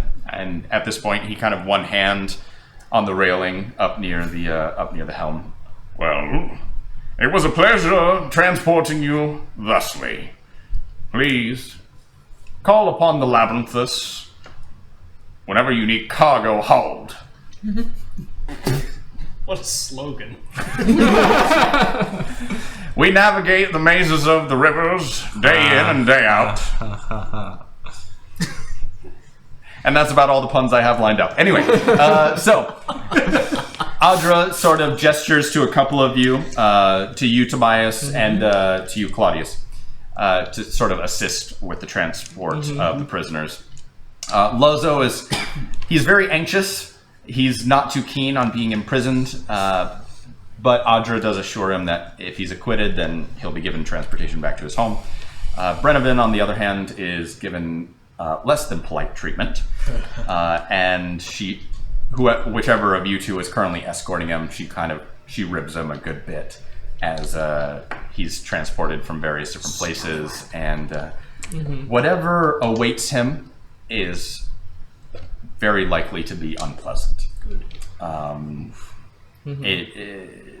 what you understand, the Otar is a very close-knit society, and they hold themselves to very, very high levels of accountability. So, the rest of you that are up on the deck, you watch as Audra and the other 4 individuals make their way down the gangplank and up the dock a little ways. There's about 30 individuals, all in shining silver breastplates, waiting, and they are not hiding anything about themselves. They are very much brandishing their identity and who they are. Several of them have different house sigils etched into their armor, and as you know, members of the Otar, while they are normally in service to specific royal houses or noble houses, they are ultimately property of the state. And so they will always put their kind of brotherhood with one another over their assignments and who it is that they've been assigned to protect. So 2 members of the Otar will never fight each other. Even if 2 houses of nobility or royalty might get into conflict with one another, the Otar will simply protect their charges, and they will not get into any situation where they would be in conflict with each other's duties. So, you hand the prisoners off. As you might have suspected, Brenovan is treated very, very roughly. He's put in a number of different manacles and escorted in a very painful way up a very steep slope, which kind of curves up the kind of the side of the bluff which leads up towards Fort Venimore itself. Kind of like what is it? The Chateau d'If meets the Cliffs of the Insanity. Oh gosh, yeah, maybe sort of. It's just a very, very steep hillside that leads up towards the keep on top. Lozo is put in a single set of manacles, and he's just escorted as a normal prisoner. That Audra does clarify that additional interrogation would be very fruitful for discovering kind of the nature of infused individuals. It sort of makes you a little bit uncomfortable. Those you two who are there, Claudius and Tobias. There seems to be an eagerness to find out more about humanoids who are infused. As most of those which you've faced and battled to this point have been more bestial. They've been more natural, monstrosities and beasts and the like. Interesting. Given that there's more animals than people on the planet, I imagine more of the infused that were struck by the phenomenon were animals. Yeah. So, after about 30 minutes or so, the sailors have begun unloading product. Phineas and a couple of his scribes have gone ashore to go ahead and start bartering deals. Even at this late hour, the merchants were made aware of the ship's arrival, and the Labyrinthus apparently has stopped here before, so it has a reputation of doing good business. And after kind of that 30 minutes passes, Andra mentions that now would probably be a good time to go ashore. Okay. Let's go. I pull up the boat. Get ready. And Oh, okay, just from right here at the docks of Fort Venimore? I was thinking you were talking about a mist. Yes. So one of the things that I was considering is that if they had an Otar on their side, there's no telling whether or not they've got the materials to scry directly on Gerwaith himself or even Audra. So maybe perhaps them and Moon should be in the back of the ship, and we could cover them with a fog while we're transporting, and then that might make it so that even if they scry us as we leave, they won't know what we're doing. Yeah, so the way that scry works is if your scry is successful, then you basically occupy a space within 10 feet of your target, and you can see and hear as though you were in that space. Oh. And your vision is focused on the target, and so you can't really pan to either side or check for surroundings. So in theory that would work because the sensor would appear. I don't know if it would be able to pierce a magical fog. Probably not, because it doesn't. Just normal sight. It's just normal sight. There's no blind sight or anything. So in theory that would work because the sight would just be obscured by fog. Anyone who's collected a hair from one of these oligarchs could probably scry on them, so I imagine who knows who has that sort of means. But I imagine in a world of magic. Alright, so I will wait for you to summon that, and then I will pull out the boat. Or were you going to summon it just inside the cabin? Just inside the cabin with them, so that way when we're at the back of the boat, they can just sit inside the cabin Okay, there. I want to be as far out of view without taking too much time. So can we walk Can we along the leave shore a from the little port bit? right here? Or And then- can You could. You just need to keep in mind that if you leave from here, it will most likely be remarked that 9 people got off the ship, popped up a magical boat, and then took off from there, just after arriving. My original hope was that we could get off before the boat even came into Fort Venimore. Yeah, but we would have had to exchange the prisoners somehow. Yeah. But Can we? What if we go up the shore a little bit?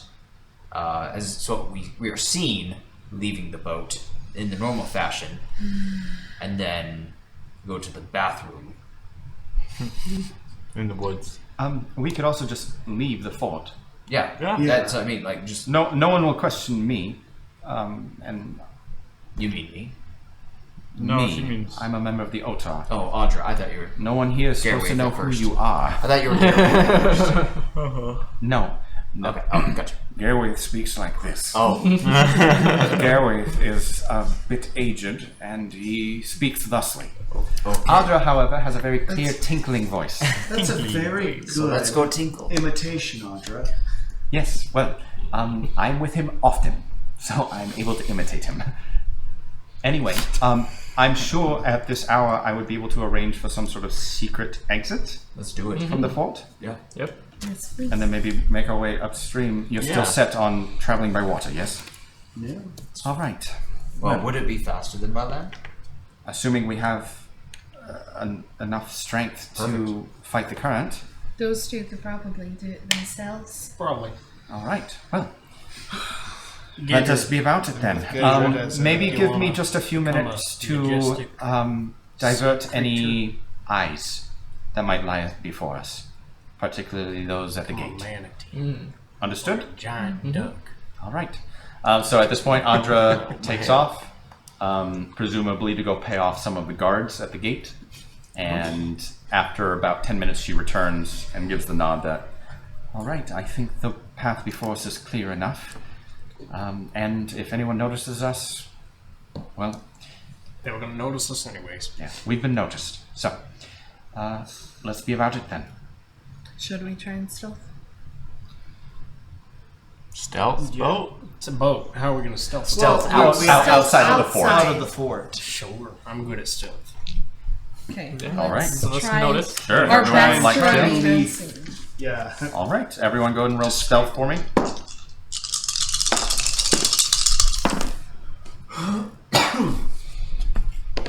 Stealth. Good disadvantage. Big old. He has mithril. Mithril. No disadvantage, specifically. 15. 14. 14. 15. Pathetic. 19 plus 2, so 21. 20. Okay. Wow. Now, hold on. We've got four Average, other average, individuals. much higher than average. 3 other individuals. What'd you roll? Wait, don't you have expertise in stealth? No. Oof. He's not that kind of rogue. Okay. Oh, Fortunately, Louis and I went full Kronk. Garwith is allowed to provide himself inspiration. You got this. So- You're awesome here. You're awesome. He ended up rolling a total of 14 Channel my voice. after inspiring himself. Wow. And the other two were a natural 17 and a natural 16. So, Nice. Okay. so the average is about 14 on that What? roll. Bringing down the average. Who was it? Who's All of low? us. All of us. were Everyone? 14 and It was 15. 14, 15, 15, 14, like... Yeah. And then 20, 21, 21, 18. Split among 10. Yeah. Anyway. Sure. Average of 16. Yeah, you there happy? we go. Yeah, there we go. Suplex everyone beneath a 15. Gosh. Okay, so stealthy with a stealthily Audra leads the way, and it seems that in addition to paying off a couple of people, she's actually extinguished a couple of lamps along the way. So your path is mostly obscured by darkness, the greatest aid of the stealthy road, and eventually you reach the gates. When she walks up to it, there's a single individual that's sort of watching your approach, just sort of pushes the gate open and then walks inside the gatehouse. All of you pass, and if you were to look back, it's actually probably a count of about 120 before he comes back out and shuts the gate again. So he was given very clear instructions on what to do.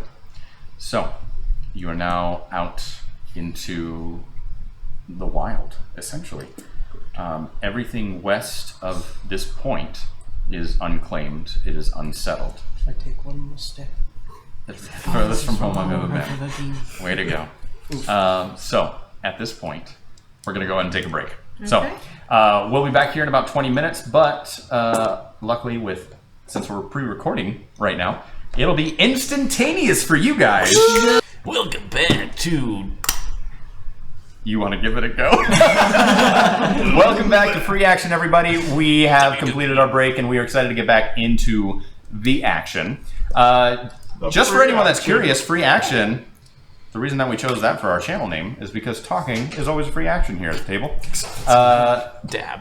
What was that? Except when it's not. Except when it's not your turn, of course. Anyway, let's go and pick up where we left off. As our group here, our 6 heroes, and the 3 individuals that are tagging along with you, namely your patron Ves Qinellis, the Scale-Bearer and oligarch of Lyn Terranil, the head of his personal guard, Qinellis, adopted into the Qinellis family after she was recruited into the Otar to become his personal guard, and then Qinellis, distant cousin to the Scale-Bearer, his personal advisor / scribe. But there are lots of people with the exact same last name in Elven culture in this world. In Elven culture in this world, yes. Because distant cousin, but still the same last name. Exactly. Okay. Yeah. Because it's more about the most important person in your family. Gotcha. Okay. Yeah. So, you all make your way into the darkness of the wild. Looking behind you, you can still see that the low wall there along the shoreline is moderately lit. The keep itself high up above along the tall bluffs, very, very well lit, stands as a beacon of light in the darkness that is the night surrounding you. The swift moving Ves Tolfrya, the river Tolfrya, moves to your left, all flowing eastward and away from the mountains, which you know, concealed by the dark, lie before you. Moving directly ahead of you, you refer to the maps that you have available to you. You know that just like the bluff behind you, there is a long string of bluffs set directly in front of you to the west, lying between you and your goal. Ostfundiel lies on the furthest peak of these bluffs on the opposite end from where you are currently beginning your journey. You have made the decision to, once you get to a sufficient distance away from the fortress there, Fort Venamore, to go ahead and make use of your folding boat and continue your journey from there. So, the it turns into a 24-foot long ship, 8 feet wide, 6 feet deep, has deck, rowing seats, 5 sets of oars, a steering oar, an anchor, a deck cabin, and a mast with a square sail. Mm-hmm. So, we're putting Vosimir and Garwaith in the cabin with you to provide... What? I said I got the easy jab. And then you're going to provide the mist, yes? So, even along this portion of the journey, you are remaining under disguise. Yes. Okay. Yep. That's the whole point, because when we get to this location, we don't know who we're expecting to meet exactly. So, as we approach said figure... Or you don't know if the enemy will have placed someone there. Exactly. Gotcha. That's a weird glass to drink out. I know, I love it. Fine. No, I'm sorry. It looked like you were drinking a smoothie because of the painted bottom, but it's just water in there. So, are you done? Wow. Got him. Sick and tired of being judged for my cup choice. I was anyway. I thought you were drinking something gross, but it's just water. So. Yes, we've established that. I don't know. I think we could stare at it a little longer. I think you just lost your Rocks die. fall. Rocks fall. So, Water explodes. You are able to find a spot where the current is a little bit lessened. There's a little bit of kind of a cove that you could access your folding boat. It's most likely best to go ahead and have everyone in position in order to immediately begin fighting the current so that you're not swept right back down into view of Fort Venamore. Yeah. Okay. Or we could use the anchor. There is an anchor. Yep. So we do that. And who's going to be rowing, and will it be skill challenge? Row. Oh, well, let's see. How many people are we going to have on the oars? Lizard Bull, Crocodile, Okay, you're gonna use one of your wild shapes. Yep. Okay. Crocodile. Now that's just a regular crocodile, not a giant crocodile, right? No, giant crocodile is CR like 5. Yeah, they're big boys. Okay, so you wild shape into a crocodile and crawl out into the waters. How are you going to tow the boat? Hopefully someone will like wrap a rope around me. Yeah, before he climbs into the water, I will approach and be like, hold up there, buddy. 1 second. So I pull out the rope from there and tie a little knot and hook it onto. Do you proffer a limb? I would which do your one did you abdomen, do it, like, because everyone would get abdomen? caught on your hips. Yeah. All right. I'll shimmy it up his tail, over his legs, give him a nice belt. Put your head between his jaw. Actually, I could just pass it under him and just tie it I up was just thinking of how terrifying it'd be if he picked a real crocodile Oh my God. instead of you. You're like over here, like Oh no. Yeah, Genji, he lets out a bit of a hiss. And he made sure, like he mentioned before he turned into a crocodile, he's just like, I hate doing this. All I can That's right. You don't really care for wild shaping, Uh-uh. not unless you absolutely have to. Remember, magic is beautiful. Magic is beautiful, but Crocodiles, ain't. sometimes it just ain't comfortable. I'm I gonna. swear, if you say they ain't natural, I'm gonna. That's just. This is amazing. 100% natural. Druid time. He's all natural. Okay, It's not the sound. This is how I'm gonna talk the rest of the Guys, look out! okay. So the boat is unfolded. Okay. You, Rope is Claudius, tied to the front. you tie the rope up to the helm, and it is currently wrapped around the abdomen of the crocodile swimming ashore the boat. Who all is going to be on the oars then? We had 1, 2, I mean, I can, but that's kind of unbalanced. So 3. Well, they would be on opposite ends. yeah, and then I go on another end, and then it's. We need two to have versus at one. least 4 people on the oars. So Audra. 1, 2, Audra, yep, Audra. Okay, yeah. and Vosimir. No, I can do Vosimir it. is Vosimir is VIP. VIP right now. I mean, I'll do it. But Very important person. I mean, we He's could rowing. have gear weight. Yeah, it can, because if they see Gear Rage just sitting there rowing, when everyone else could be doing it, when Vosimir will just be standing there. No, I had assumed you and Gareth would be in the cabin. Okay, I'll row. So we've got the 4 of you on the oars. We've got you on the helm. Does him swimming count? I as could being- try to row. It would not go well, but I You can try steer to the row. boat. A crocodile is a large I'll creature. steer. Yeah, Yeah. that's what I mean. You're Okay. I mean, yeah, does he you count have the as a helm. rower because he's? He counts as 2 rowers actually, because he is an amphibious creature. And he's Do I- large. do I count as 2 Oh, rowers? and you're large. Yeah, Yeah. he's a large creature. Do I count as 2 rowers because I'm strong? Strong. Tell you what, if you had a particular talent that would give you Like being a proficient boost to in your strength, no. That's talent. Oh, Normal rowers on a ship are going to be pretty burly too. Okay, proficient in strength. Do you have a proficient particular in talent that athletics. allow you to gain advantage on strength checks? I mean, I could do it if we need it. I mean, You can. Yeah, I can give him advantage on Oh strength. shoot, you can give people advantage on ability checks. Uh-huh. Make them even stonkier. But do we need it? I- if we I just have meant a your, giant infusion. crocodile and 4 people. okay. I think we can do it. I think we've got this. All right. Okay. I'm gonna go into the room and just say, Crocodile over there. "Hey everyone, it's about to get steamy in here," and I clap and cast fog cloud in there and just close the door Nice. Now, is that a concentration? Yeah. Okay, for 1 hour. perfect. Is that a spell or a cantrip? To spell. Use the spell. Got it. Okay. Oh, that makes sense. Are there any cantrips that require concentration? I don't think so. Yeah. Are there? Create bonfire, Oh, That's stupid. Oh yeah, you're and right. then guidance and resistance. All of them require concentration. guidance only lasts a round, I thought. I think it's like a minute Oh, actually. okay. So you want me to actually roll? Could I try and bolster the troops? And inspire everyone? You better play loud.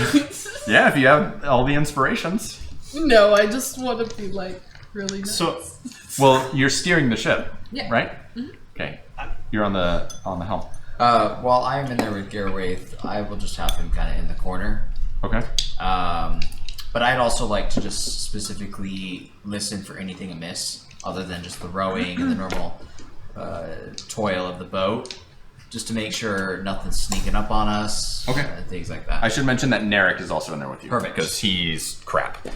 I would also like to Go ahead and summon- place your minis where your character is currently located. I would also like to place or to summon Bastion and have him circle Audra. the boat and return to me if he senses any two legs out on the shore or. This is going to be Narek, so put him in the... So I want She's a up top. minor illusion got it. hat upon my head, And and I just want to be like, "Arr!" and just get like Toby, just a random rousing Gedrid, speech, put 'cause I him think about that's what captains do. 20 feet in front of the boat. Yes.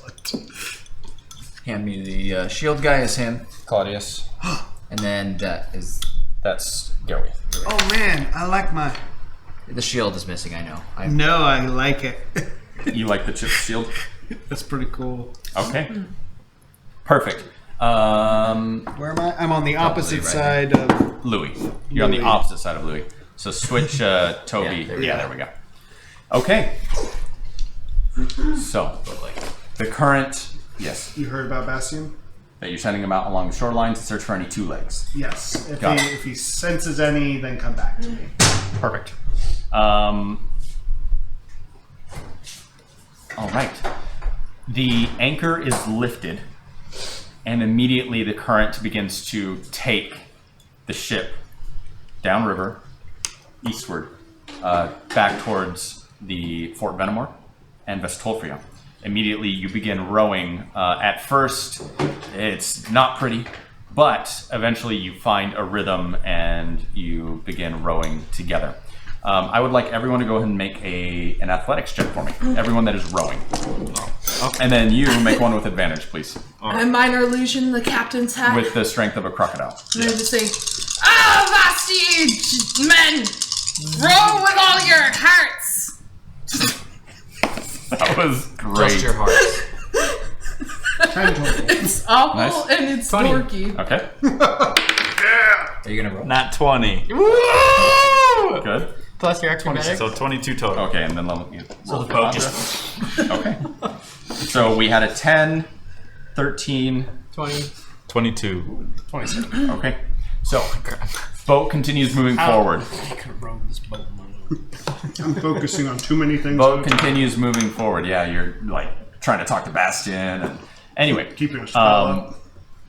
this continues for a good 10 or so minutes, and you start noticing that up ahead of you in the dark, and as you get further and further away from the fort, the land around you is now kind of bathed in the natural white light of the evening sky.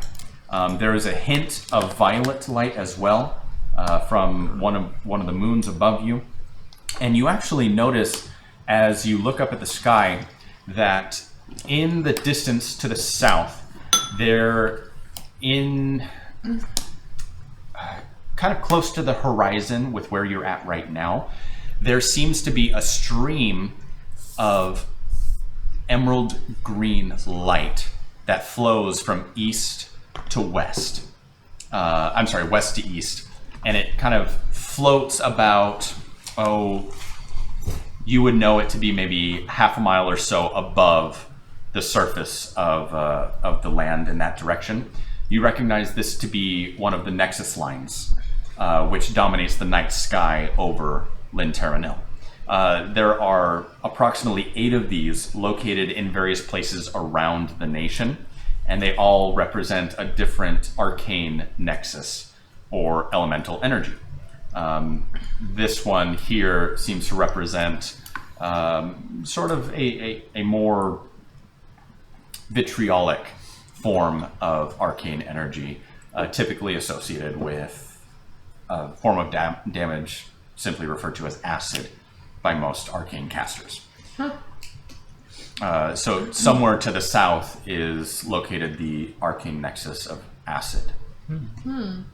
So you notice both now on your right and left, the starboard and port side, large bluffs begin very, very rapidly rising up high above you. And you're not necessarily in a slot canyon. The river itself is still about a quarter of a mile wide at this point, but it is slowly narrowing as you get closer to the mountains and as you approach your destination. I'd like everyone to go ahead and make another strength check for me. The further up river we go, athletics, please. I'm gonna point to Claudius and say, "Yeah, show me that fire in your eyes!" And I'm gonna inspire him. Oh, you are inspired. With my nat 1. Good. Well, that's good. That's garbage.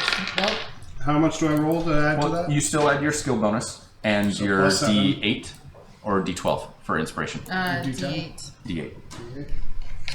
D12 is like level 18 or something. Oh, yeah. It goes duh. from D8 to 10. Yeah. I don't know why I thought it was good. 13. Okay, that's better than last time. 12. Okay. Wow, with advantage? Yeah. Tough. 25. Okay. Toby?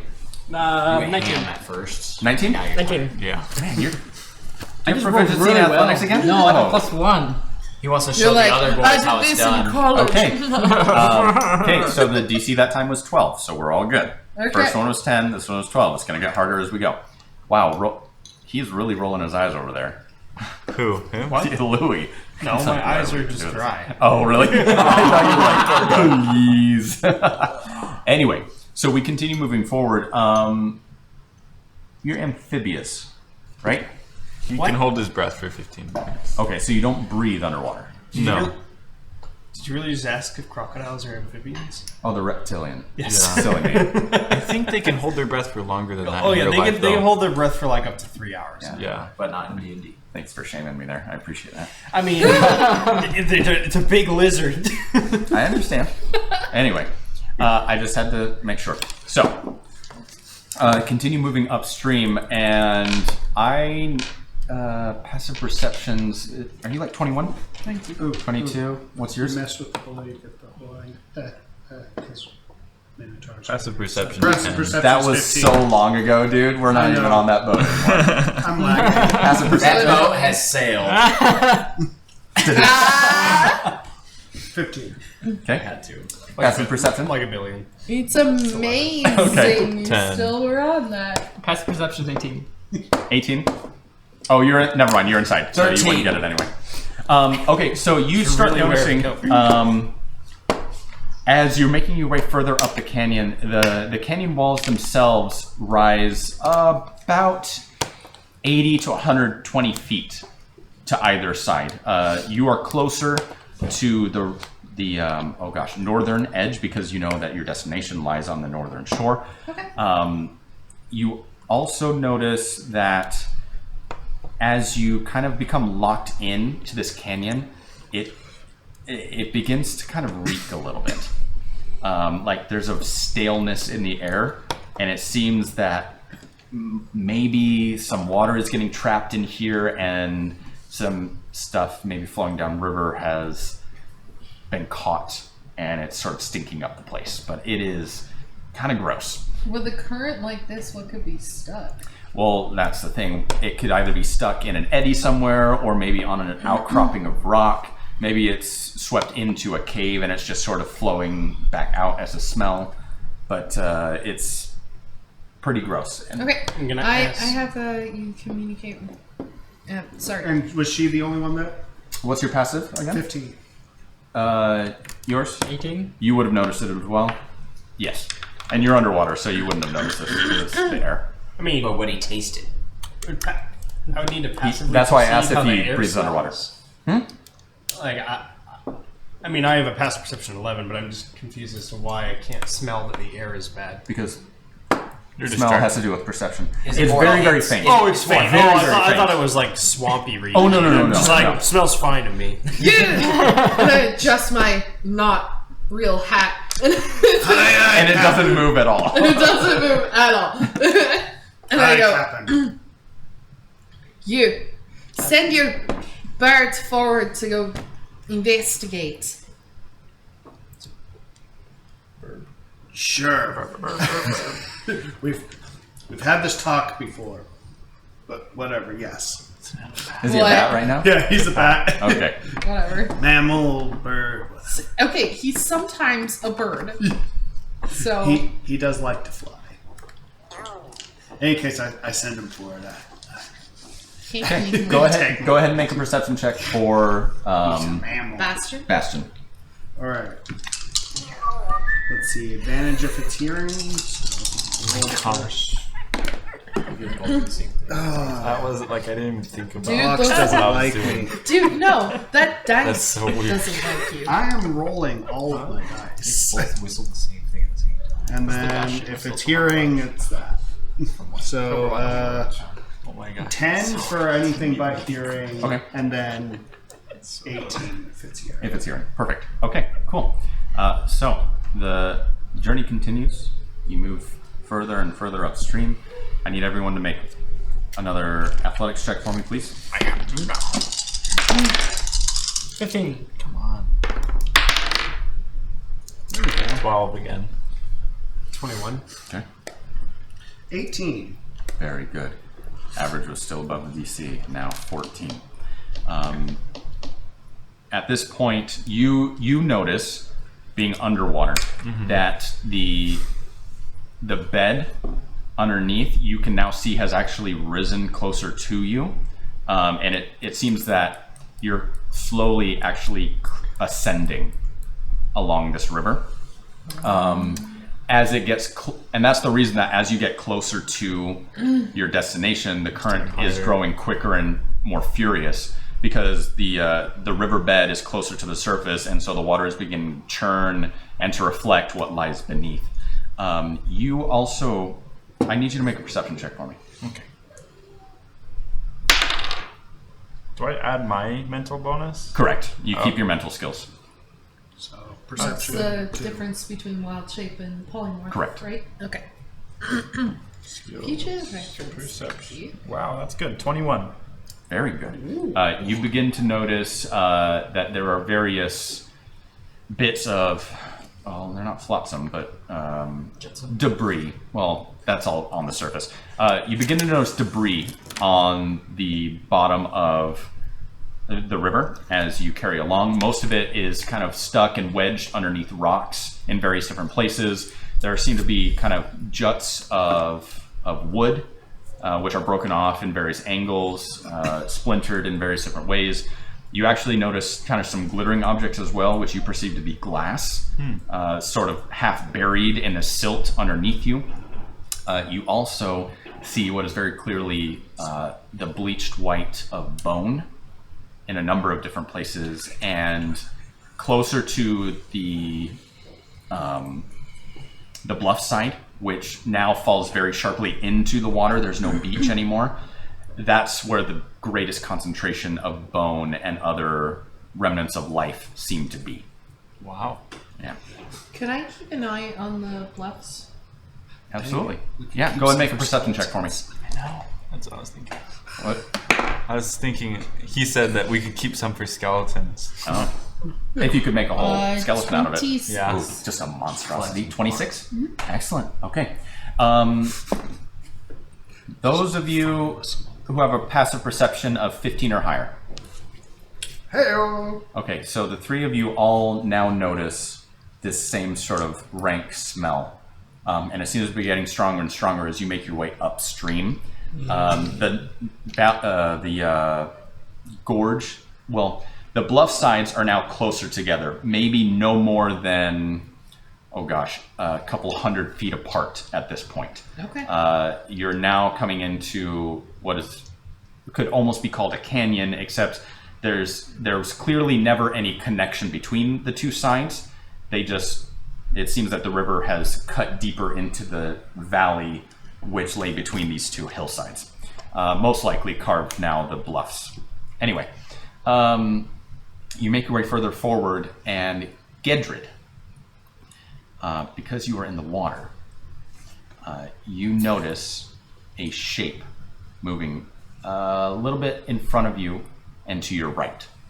The shape is hulking and seems to be floating there kind of, 10 yards or so beneath the water surface, so he's a little bit down and below you to your right. Big, squishy. 10 yards beneath the surface? Correct. Yeah, about 30 So feet. this is still pretty deep. Oh, it's still pretty deep. It's just now you can see the bottom. Right. Which is only about 10 feet below this shape that seems to be floating in the water. What's your... Well, let's see. You have dark vision, right? Is it Naturally? I don't think you do. But as you, do you? Oh, You. you keep Well, no. Only when he that's a activates his physical stat, ability. isn't You it? keep your Is that a racial physical trait? features. Yeah. whenever If you it's a watch. racial trait, he keeps it. Halflings have dark vision. No, they don't. They live in holes. Halflings and With human lights. stuff. Not in D&D. Yeah. No. That's only Tolkien. So he doesn't have dark vision. Okay, that's fine. So you can't really make out what the shape is, but it's large and In charge. doesn't... It seems like something of that size should either be sunk or floating. Weird. It's a hippo. Okay. Okay. So we continue making our way forward. About another 10 minutes, and you're confident that you're near your journey's end at this point. Oh, so we passed Mr. Floaty Boy. Yep. Unless you wanted to do something with it. Okay. So you continue along your way. Live and let live. I need everyone to make one final athletics check. I'm terrible with disadvantage. That was better. Still not good enough. 15. The water at this point is now churning and frothy on the surface. You get to avoid most of this by being underneath the water. So you don't necessarily understand just how difficult it now appears to be on the deck of the ship. What were my strength checks? Or athletics checks? Natural 20. Freaking A. Okay. 15 total? 15. 14. 22. Vossimir's like, oh, it's getting tough. I better get out there. Start pushing. Oh, He starts let me roll for flexing. Audra. He's just pushing on the walls of the room. Okay. So I had 14, 15, 15, natural 20.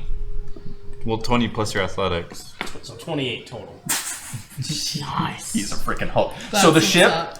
ship starts turning away from where you're sitting. Actually, so you rolled a 28 and you rolled a 15. You rolled a 14 and she rolled 15. You rolled a 15 and she rolled a 13. So Okay.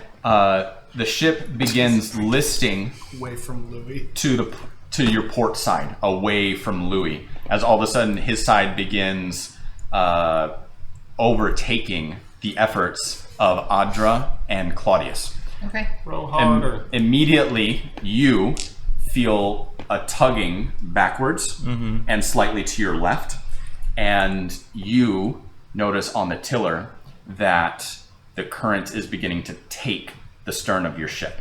Okay. How far away are we from the castle?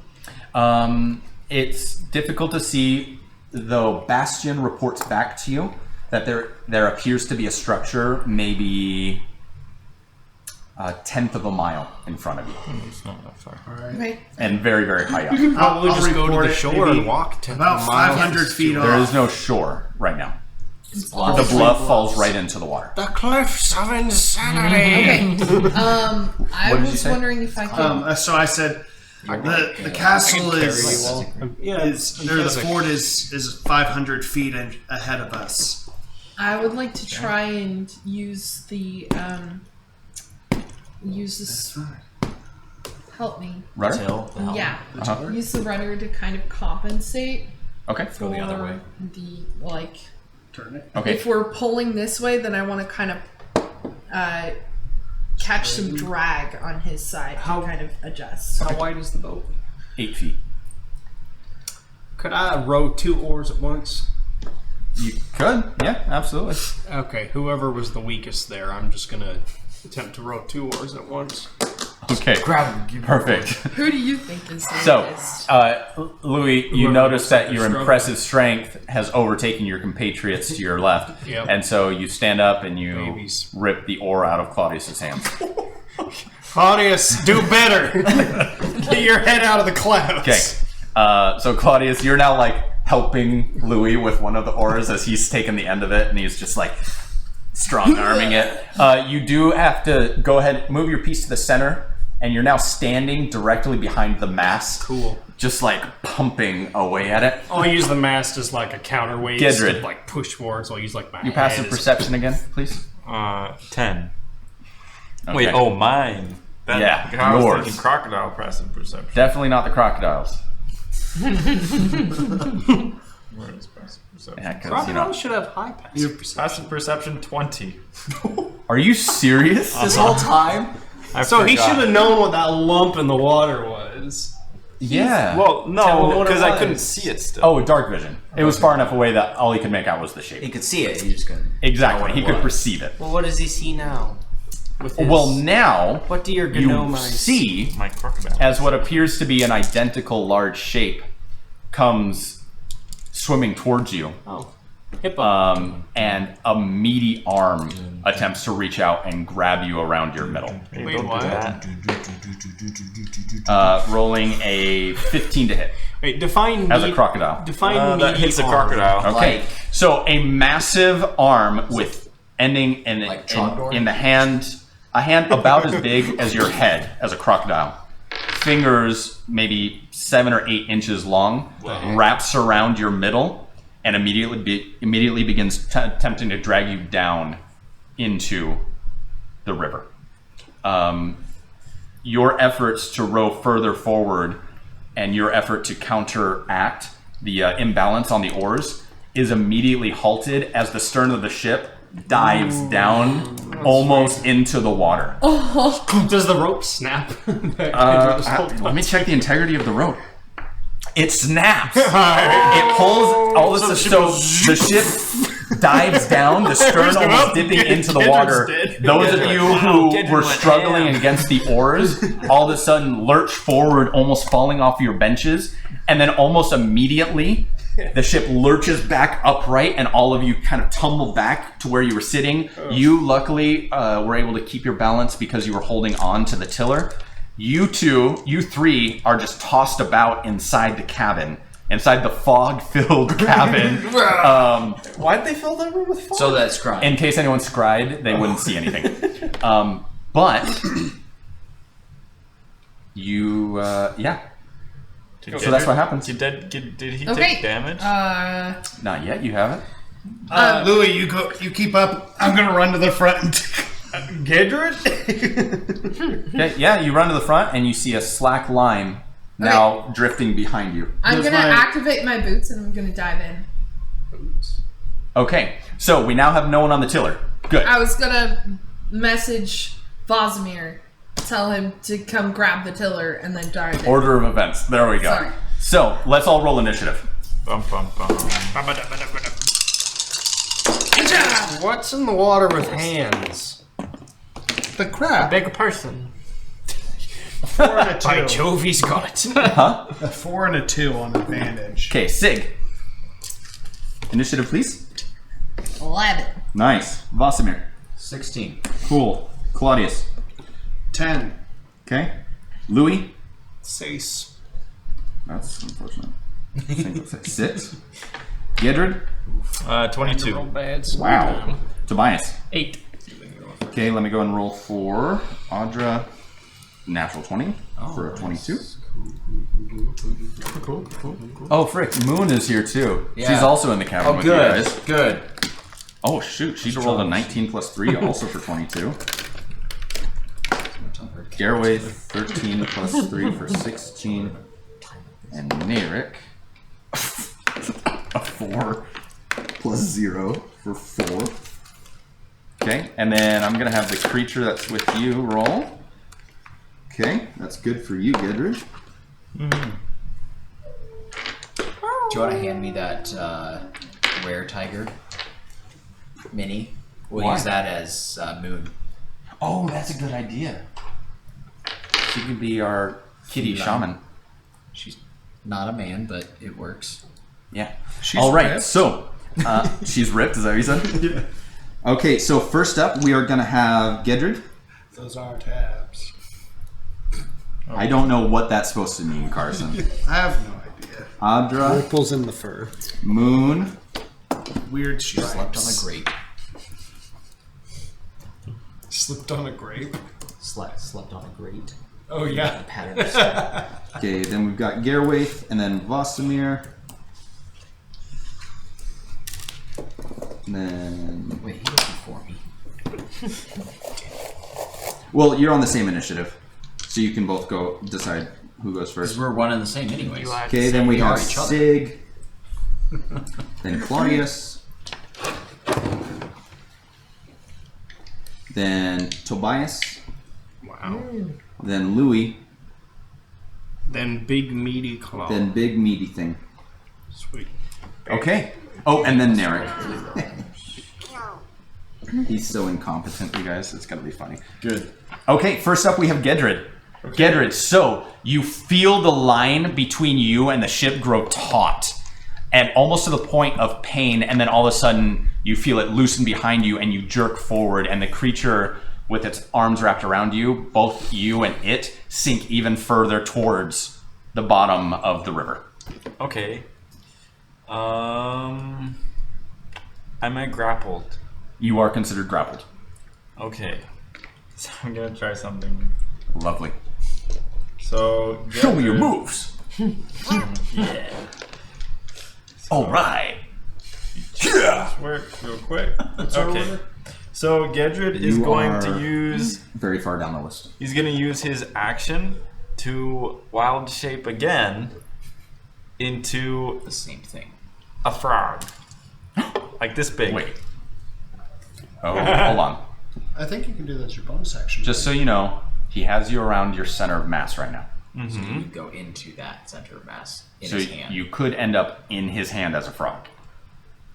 How Crushed. fast is this?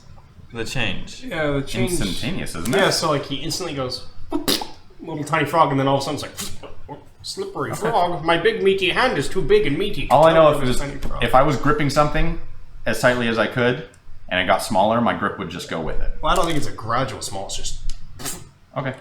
I mean, it's. Oh, you know what? Go ahead and try it out. We'll see what happens. Okay, yeah, he'll turn into a frog. Okay. You turn into a A frog. tiny frog. I'll turn Okay. into a flea. A tiny frog. What's your swim speed as a tiny frog? Good question. Let's find out. Sorry. I was just looking at the stats here. We're just sitting there looking for the crocodile. Gedrid's dead, and there's a little frog hopping around on the ship. Ew, get that frog out of here. Ooh, frog legs tonight. Oh no. Here we are. Frog. Swim speed 20 feet. Excellent. It's a fast frog. And it has dark vision. Now you can see what it is. Yes. Hey, why does a frog have dark vision? Because frogs are at night. They're nocturnal. What? Yeah, they hunt at night. That's when all the bugs are out. So This guy. he Never seen The Princess and the Frog. Yeah, right. I haven't. Oh, wow. in his tiny frog state is just gonna swim up to the boat. Okay. Okay. So you used your action to wild shape, and then your movement to get 20 feet back up towards the surface. Yeah. Okay. So where is he with relation? We'll say, so he was about 20 feet in front. Then he's about 10 feet in front of the ship right now, and a little bit, Carson, towards you, maybe 2 squares. Yeah. How Perfect. deep am I? Your 20 feet just gets you to the surface. Oh, okay. Okay. Also, did I see what it was? It was my dark vision, or would that have taken like a perception? Your passive is 20? Yeah, and I have dark vision now. Just by being in its presence, he Okay. somehow comprehends everything. What you see is probably the most horrid and rancid looking thing you've ever seen in your life. A massive, That's saying something. massive, probably like torso sized on a human head, covered in what looked to be open sores and pustules, pock its face, which is dominated by 2 massive tusks, 2 glowing yellow eyes, and just a gaping maw of jagged sharp teeth. It is very clearly troll kind. It's just sitting here in the water. Like a They're sloth amphibious. or No, it's, It's like a troll. No, Ish. troll. It's not giant-ish. frog-like. It's not amphibian. It is giantish, whatever it is. Yeah, its also its kind of arms are ape-like. Arms are way too long for its body. Crazy. Do they know this river's filled with big chunguses? Well, I did No see one's bones. been up this river in 20 years. Whoa. Probably for a reason now. I just Vossmer? we can come back to it later. Let's just keep going. Okay. I'll bring it up on my turn. Next up is Adra. What's going on? Do I need to stay on the oars? You're in charge. It's your I boat. jumped in the water. Not yet. No. Who's been your turn You yet? messaged him and activated your boots. So on your turn this round, you'll be able to take an action and jump Okay, in the water. I'll say, I'm running off. Mid-round, I'm like, drop the anchor! Okay, cool. The anchor was back up by your spot, so that'll have to be Vosamir on his turn. She can't move? Who? Audra? Adra? Oh, yeah, if you want her to come off the oars to go put down the anchor, she can do that. Like, a little drift back will... Yeah, sure. Little drift. Don't my roll your eyes God. at me. I'm going trying to. to prompt you to think about everything that you should right now. I just said drop the anchor. Okay, what perfect. she does is up to her. Cool. Okay, so she drops her oars and she begins making her way up towards the top deck. I roll harder. You row harder. Oh, well, let's see. It's Moon's turn. So, inside the cabin, Moon, after the lurching of the ship, you don't know this, but she pushes herself up off of the wall. And what's going on out there? Have I received the message at this point? You just received the message. They're asking for me to go up, or somebody to go up and get the Tiller. the tiller. Well, then go do it. I can't yet. Some force is compelling me. Actually, you should go up and do that. It's now your turn. Might be stronger. If you want to know, you're the next in initiative. Does she seem like she'd be strong? Like, does she like a strong? For her size, yes. Stronger than you, probably not. Okay. Perhaps you go and I stay. Okay. At this point, I do have the question for Sixth Sense. Says when I use my action to use it, I gain a bonus to initiative equal to my Wisdom modifier. Does that apply to my initiative now? So at this point, it bumps me up only during those 10 minutes, and then when that wears off, I drop back down to my initiative where I was. Sure, why not? I'm just I've Let's never go thought with about it that way. So Because I would assume you'd have it preemptively activated. yeah, but it's like let's go ahead and sometimes do it's that. like, how am I going to know when things Sure, are so for happening? subsequent rounds, it boosts you that number. Okay, so I will activate my Sixth Sense as an action. Okay. So I'll bump up by 3 points. So if that puts me up Starting next round. Yeah, next round. Do I sense any? So you're up to 19 now? Cool. Yeah, I'm asking. yeah, Okay, okay. Do I sense any undead fiends or aberrations? Generally checking for No. the Ship ability. is surrounded Okay. by. All right, so I can't be surprised, and I have advantage on wisdom surround checks. Cool. I will run out the door. Okay. Um, Okay, so you open the door and immediately I can fog see. just begins rolling out, but you're able to get in front of it and you see chaos on the deck. You watch as Sig just like bounds off of the top deck above you, lands on the ground, ducks underneath one of Louis' massive arms, which is currently holding on to one of 2 oars, and begins running towards the front of the ship. You watch as Adra, scrambling, drops her oar, okay. which immediately is pulled out into the water, Oh. and she goes Okay, running up Adra. towards the top deck. Do I know? We've used this boat many times. Are there spare oars? You do know that there are 2 sets of spare oars. Wait, hold on. Where? The boat doesn't have a little... Because most boats with oars have like a... A tiller. Well, A no, lock- a a lock on the lock oar. on the end where the oar slots into to specifically stop that from happening. Sure, we'll say that happens. Oh, It's pulled okay. all the way to the end, Okay. but I you have see no her idea if doing- it's going I to see be able Audra to doing what? resist the strength of the I current. see Audra doing what? Adra running up towards the top deck. Okay. You don't really know why.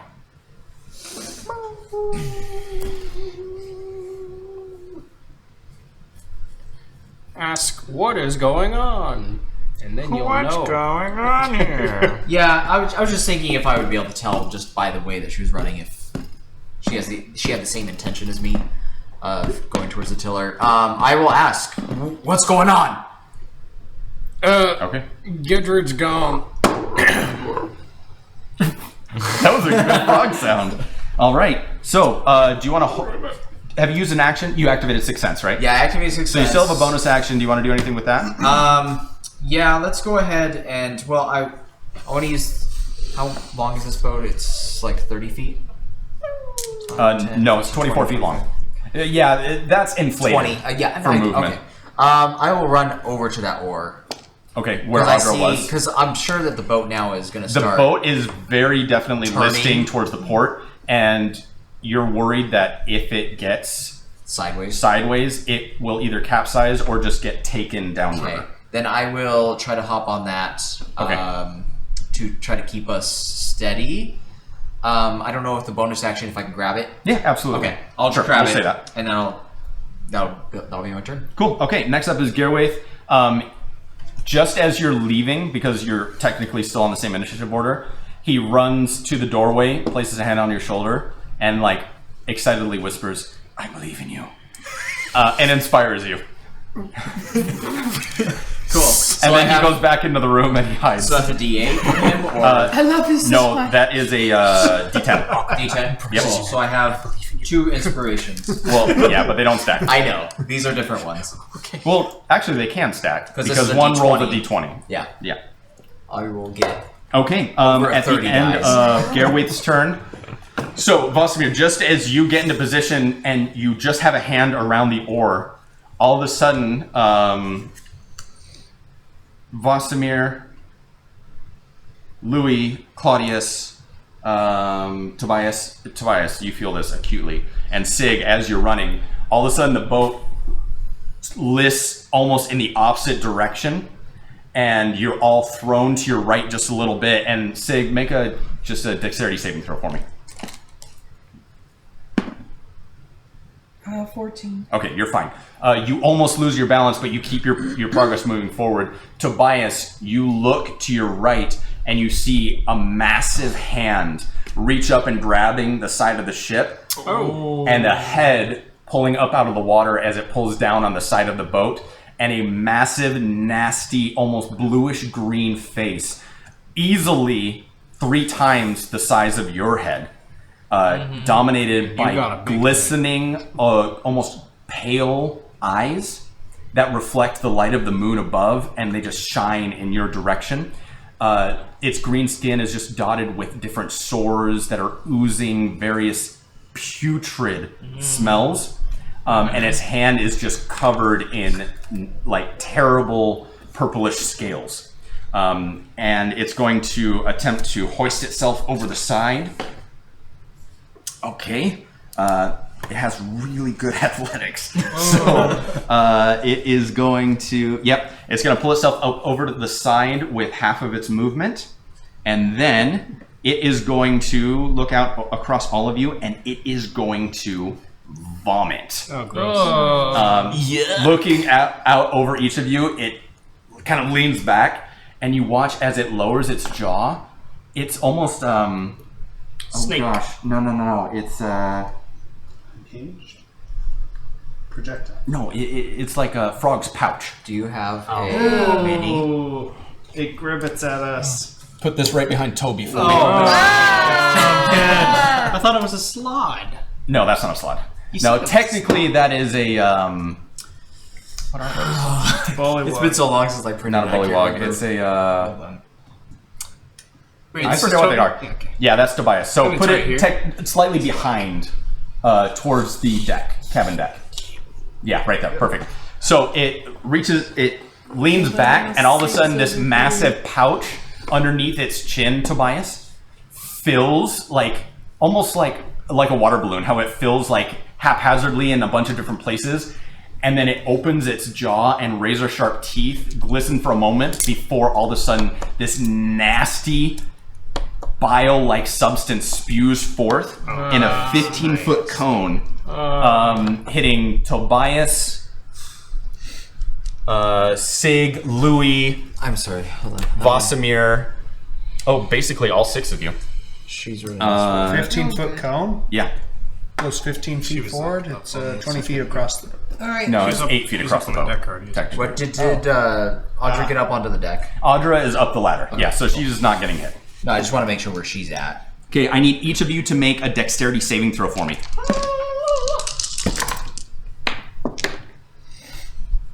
23. Oh, yes. 19. 21.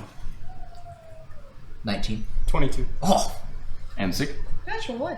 Okay. Excellent. Sig just gets so covered. It rears back. Wait, hold on. How did Sig get hit? she's running towards the front of the bow. Yeah, she's currently moving up towards the front. She's right in front of you right now, Louis. Hello. Okay, so everyone is going to take 11 points of acid damage, except for Sig taking 21 points of acid damage. I still have my temporary hit points. So 11. You still have temporary hit points? I activated them at the fight earlier, and they don't go away until short rest or long rest. How long has this boat ride been? About 40 minutes at this Okay, point. I just want to make sure. Okay. Because we've made 4 athletics checks, right? Huh? Yeah. So 40 minutes. Okay, don't next think up, that's short rest. we have Sig. Oh, good. I'm covered. Oh, in- we could have said that the first boat ride was a short rest. Oh, Wait, cool. were we back to the top of the initiative order? No. Huh? Sig hasn't No, gone. Sig hasn't gone yet. so We're only we halfway have- through. That's right. I That remember. first boat ride was a short rest. Correct. Cool. I Well, except for the covered- two that rode. I imagine from like That's true, except for the two my that whole helped row. side, and it's So gross. if you were on the oars on the 11th, it was not a short rest. Okay, and then I'm just going to approach. Okay. And I'm Nice. sit. I don't like the charm monster, please. Nice. And I love the idea that as she points at the creature, it's just like dog drool and vomit just just dripping off of her. And you're going to attempt to charm person it? Yes. Charm monster. Charm monster. Charm Oh, monster. charm monster. I was like, charm person. Trolls are Yeah, people. no. They are giants. Okay. Sure. What's the saving throw on that one? Wisdom 17. As we all know, trolls are the wisest of all creatures. Holy crap, 17. Oh my Oh, yeah, sure. I'm sorry. Yeah, 16 plus But 9. That was amazing. Attacker wins tie. No. That's how we've always played, but Not Not a with save. saving not on throws. save. Saving throw, you just have to meet Have it. Garwaith give him disadvantage Great. with cutting Garwaith words. is inside the cabin. Garwaith, you She coward. She could use cutting, Cutting words. Does cutting, Cutting words words work doesn't for affect saves? saving throws. Yeah. It's attack rolls. But short rest. I don't know, actually. It's your class. Dice roll. I haven't looked that up in a No while. attack roll, ability check, it or does. damage roll. Got me too. wait, Not you, saving throw. can I give my inspiration to her? No, it's not the way That doesn't affect that. But then we get 11 points. Because that lets her reroll a dice. Try Okay. it again. Bonus action? Movement? I'm going to cry, and then I have my feet and my boots activated. Your Good. boots of flying? Yeah, Okay. which is what I did Okay. that first time. And I'm just going to fly back. I'm looking for Gedrid right now. Nice. He's a little frog. Okay, well, I'll Someone I keep was your passive concerned perception about. of 22 in mind. Oh my gosh, there's something in my eye. It's driving me. Okay, next up we have Claudius. All right. Claudius, a nasty this is me, spewing of character vomit crying just like I said. covered your right side. Blast him. All right. Okay, that's something you don't see every day. And so, Swerve our lives. right. Come Let's on. see. We What gotta are the hustle. state of the oars? Currently, Louis is on a pair of oars. Tobias is deciding whether or not he's going to keep rowing, and you are on an oar. And we're also being held still by a troll. So I don't. Well, not held still. He's on the boat now. Oh, Oh, he's on the boat? He's Yeah, on he's the like deck up now. on the side of. Correct. Oh, good. I just assume the oar is like in between his legs. And I'm just gonna do improvised weapon right up into his crotch. Okay, right into his jamberry. Yes, it's gonna be okay. Even has one. If you, It could be It's a a girl. frog. It could be a grill. could be. Aren't- It would aren't still hurt. frogs, It's not a frog. It's a Come troll. on. Frogs are What are you doing, buddy? Next up is Tobias. well, it's like a frog. Dog. He's big and mighty. could that work? That's crazy. Come on, Claudius.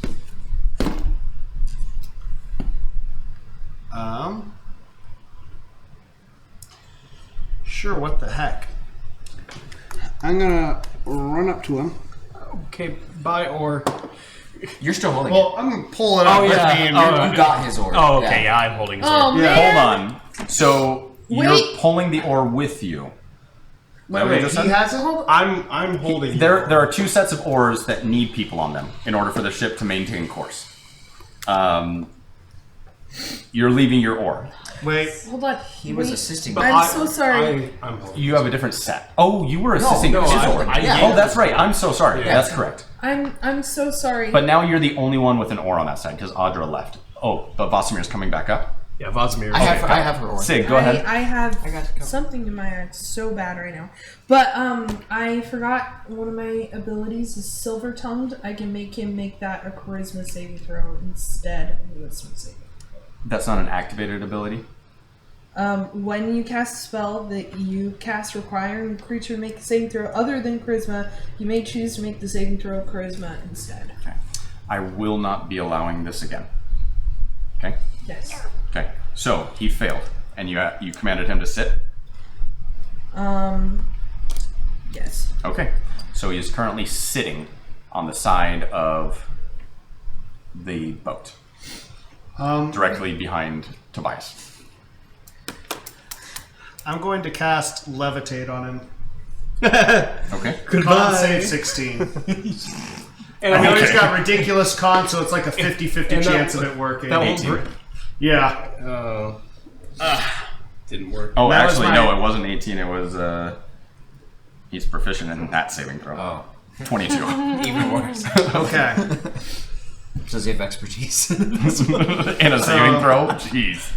Not like a paladin or That's anything. That'll be... Yeah.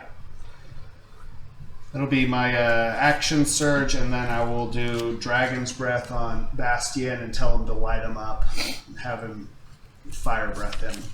So he's just going to orbit him and let him have it. Okay, what's the range on fire breath? Dragon's Breath, so level 2 spell, it's a 15-foot cone. Okay, so is there a saving throw involved? Yeah, dex saves. Okay, so Tobias, go ahead and make a dexterity saving throw. I'm hitting the... he's not on me, I can fly. That's a 19. I understand. It's a 15-foot cone, right? Yes. Okay. Okay. How skilled of big a is he? spellcaster is Tobias? That's all. You mean the bat? Oh, I'm sorry. Yeah, not Tobias. Tobias is a... not really. Spellcaster, no. Not really. I So- meant Bastion. I'm sorry. Have the creature. Oh yeah, They're in and fire, adjacent spaces. and fire on a boat would not be good, so I'm gonna go. It's a magical boat. Oh You yeah, don't know. okay, sure. Have we ever had this thing catch on fire? I don't know. Have you? Probably not. I rolled a 19 We still for have my it, dex. so probably Okay. not. It happened. You'll evade with no damage then. Sweet. So Okay. what's the? Just ducks. You said dexterity saving throw. Yep. Can I make dexterity saving throws when I'm charmed? Yeah. Okay. He fails. Okay. I assume he rolled a 3. Okay. Well then, since he's taking damage, have him re-roll the save. Okay. So it's any damage for charm monster. Yes. Okay. Oh. It's not still charisma, is it? No. Okay. That was a one time. So 15 plus 1 for 16 is a fail. Yes. Okay. Cool. So he's still charmed. So 11 damage. Nice. Sorry. The silver tongued thing is a infused ability, and it's like way at the bottom. It doesn't You said show up 13? on my front thing. 13 damage. 11. Oh, 11. Thank you. Okay. Cool. And I guess as You got my something in your eye. Yeah. It's Go look in the mirror. See if you remaining action, I'm going to go and sit down and Or if it's allergies, just and continue to row. Okay. Yeah. Because it is Well, charmed, that's- it does not hurts take an really attack of bad. opportunity.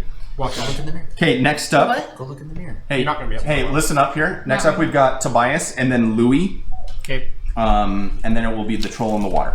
Just so you know. So, Tobias, at the start of your turn, I'd like you to make a Constitution saving throw. The creature behind you is emitting such a stench. 16. You succeed. Okay, you are immune to his smell for the next hour. Just so you know. Good. Nice. Okay. So you can Hopefully it's not continue going with to your be an turn. hour. Hopefully it won't be an hour then on the boat. He's just charmed on the boat with you guys. Take it up with us. He's our friend. Hey, help row. I would love if there was a spell a charm spell where if you repeated the charm enough, they would permanently be your friend. They just become your friend. Okay. That would be terribly unethical. That's called kindness. Spell of kindness. Aww. Okay, so I'm going to cast use my corruption rune on him. Oh. And so anytime he takes damage, he now suffers additional 5 damage. Nice. Whoa. For how long does that last? For 10 minutes. That's So corruption. Nice. Got it. Nice. This is red kind of magic. It's like put the rune in the air and put it on him. Nice. And it just sinks into his flesh. Sinks in. Stinky. You watch as the area around him begins to like crack and almost appear brittle, and where his skin is naturally very moist and almost mucus-like, the area around that rune grows hard and brittle, like concrete out in the sun. Okay, Louis, you still have a bonus action or movement? Yeah, I can use my bonus action to disengage to get away from him. Okay, so you're coming off of your ore. Yeah. Okay, cool. The most reliable. Louis, You're still on your oar. Louis, got off you first. now have the only oars in the water. I have an oar. On your In my next turn, hand. you will. Yes. In my And I hand. used my action to start rowing again. Your action was I a had spell. Action surge, and then bonus action spell. Casting a spell through your familiar is not an action. It was my bonus action, and then I used action surge to have a spell as my action. That was the levitate, and then the dragon's breath. Dragon's Breath is a spell. Yes. Not you- a cantrip. Not a cantrip. Yes. So you cast 2 spells with an action surge, so you have no actions left. I cast a bonus action spell. What And- bonus action spell? Oh, no, I understand it now. Because he action surged, he was able to cast 2 spells because one was a bonus action. Got it. Okay, perfect. So one of your action surges was Levitate, rowing. And Got it. Okay, perfect. That was cleared up. Thank Okay, you. Spells are confusing. Louis. Yeah, for real. As I row, so like, is he sitting on the oar now? He's basically sitting on the oar. Cool. As I row, can I just like rack him in the nuts and or Nice. female troll bits? and or. Oh my gosh. They're asexual. Hermaphrodites. As I row, just like as an improvised weapon, like just rack him consistently as I lift the oars back up in the rowing motion. Sure. Because that also probably Because it's can't be cool. comfortable. Let's do it. Make an attack roll. Actually, yeah, make an attack roll. Cool. It's improvised weapon. Oh, poopy. It's almost an at 20. Yeah, almost. Also, That's not my character sheet. That's That's my character sheet. Grenades, or Yeah. Alright. what's the second one? That's it. Horseshoe something. Hand grenades. No, it's just horseshoes and hand grenades. 10 Horseshoes, hand for the grenades, first and one. warheads. Do I get 2 attacks? Thermonuclear. So what was the attack roll? 10. Okay, misses. Okay. So you don't hit anything sensitive. Okay, again. Much better. 20. Okay, go ahead and roll damage with an improvised weapon. Which Is normal for me. Thanks. Nice. Show you. Succeeds. 18 plus 1. So 17, 10, 11. 11 points of bludgeoning. Yeah. Would you count this? Okay. Sure. Bludgeoning. Plus 11? Plus 5. Yep. Yeah. Oh, plus 5. Snap. Nice. 16. Nice. And then I'm gonna go ahead and do a Moxie point, the old 1-2, get 2 more attacks. It's a bonus action. Just He is rowing like a machine right now. rack him repeatedly. He's trained at the rowing machine. This at is the quality D&D. gym. Oh yeah. This is Louis like the rowing machine at the gym is paid off. Both of their attacks hit. Okay. Oh god. 7 again. Alright. 20 total. Plus 10. 20 total? Plus 10. 10, so 30. You just did 46 damage with oars? Punching him in the nuts. Quality entertainment. Okay, I'm pretty sure you'll be fine, but will you make a Constitution saving throw for me? Don't say I'll be fine. Does him rowing really strong keep the boat steady? 17. You succeed. Okay. Does Troll need a roll without being You are immune to his stench for the next hour. He without being charmed? oh, he's no longer charmed. Hey, we're your friends. That's what friends do. I could have had him pull the boat. Or I could have had him. Or I could have racked him in the You nuts. notice that his feet are webbed. He has massive webbed Could have feet. pulled. Okay. But instead, I racked him 4 times. Troll in the under the nuts. water has a swim speed of 30 feet. There's 2 trolls. However, he may not see you. I am tiny. I understand that you're tiny. He's also a little frog. He also hunts in these waters. No, I'm just like saying it like I hope. So we're gonna see if he can perceive you. Even if you go in his mouth, just swim back out. Natural 19 plus his perception of 4 for 23. Stealth is a frog. He's a tiny little frog. It'd be like a human noticing You know a what? fly. Sure. Let's roll stealth as a frog. Yeah. Like he's gonna go after a frog. He just saw you disappear and swim away. This is a troll. Yeah? Do he care? Hungry He's a hungry troll. There's a bunch of people in front of him. Hey, he was hunting a crocodile, and he's angry that it got away. He can't understand how it got away because he is dumb. He's gonna take his vengeance out on this frog. I have a +3 stealth as this frog. There you go. Wow! Ninja frog. 16 total. +3 stealth doesn't match up to my +4 perception. 16 total. Cool. Okay. So he swims up towards you, and he like really big guy, like both hands, like tries to.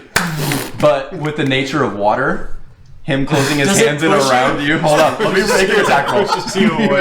Yeah. Wait. What's your AC?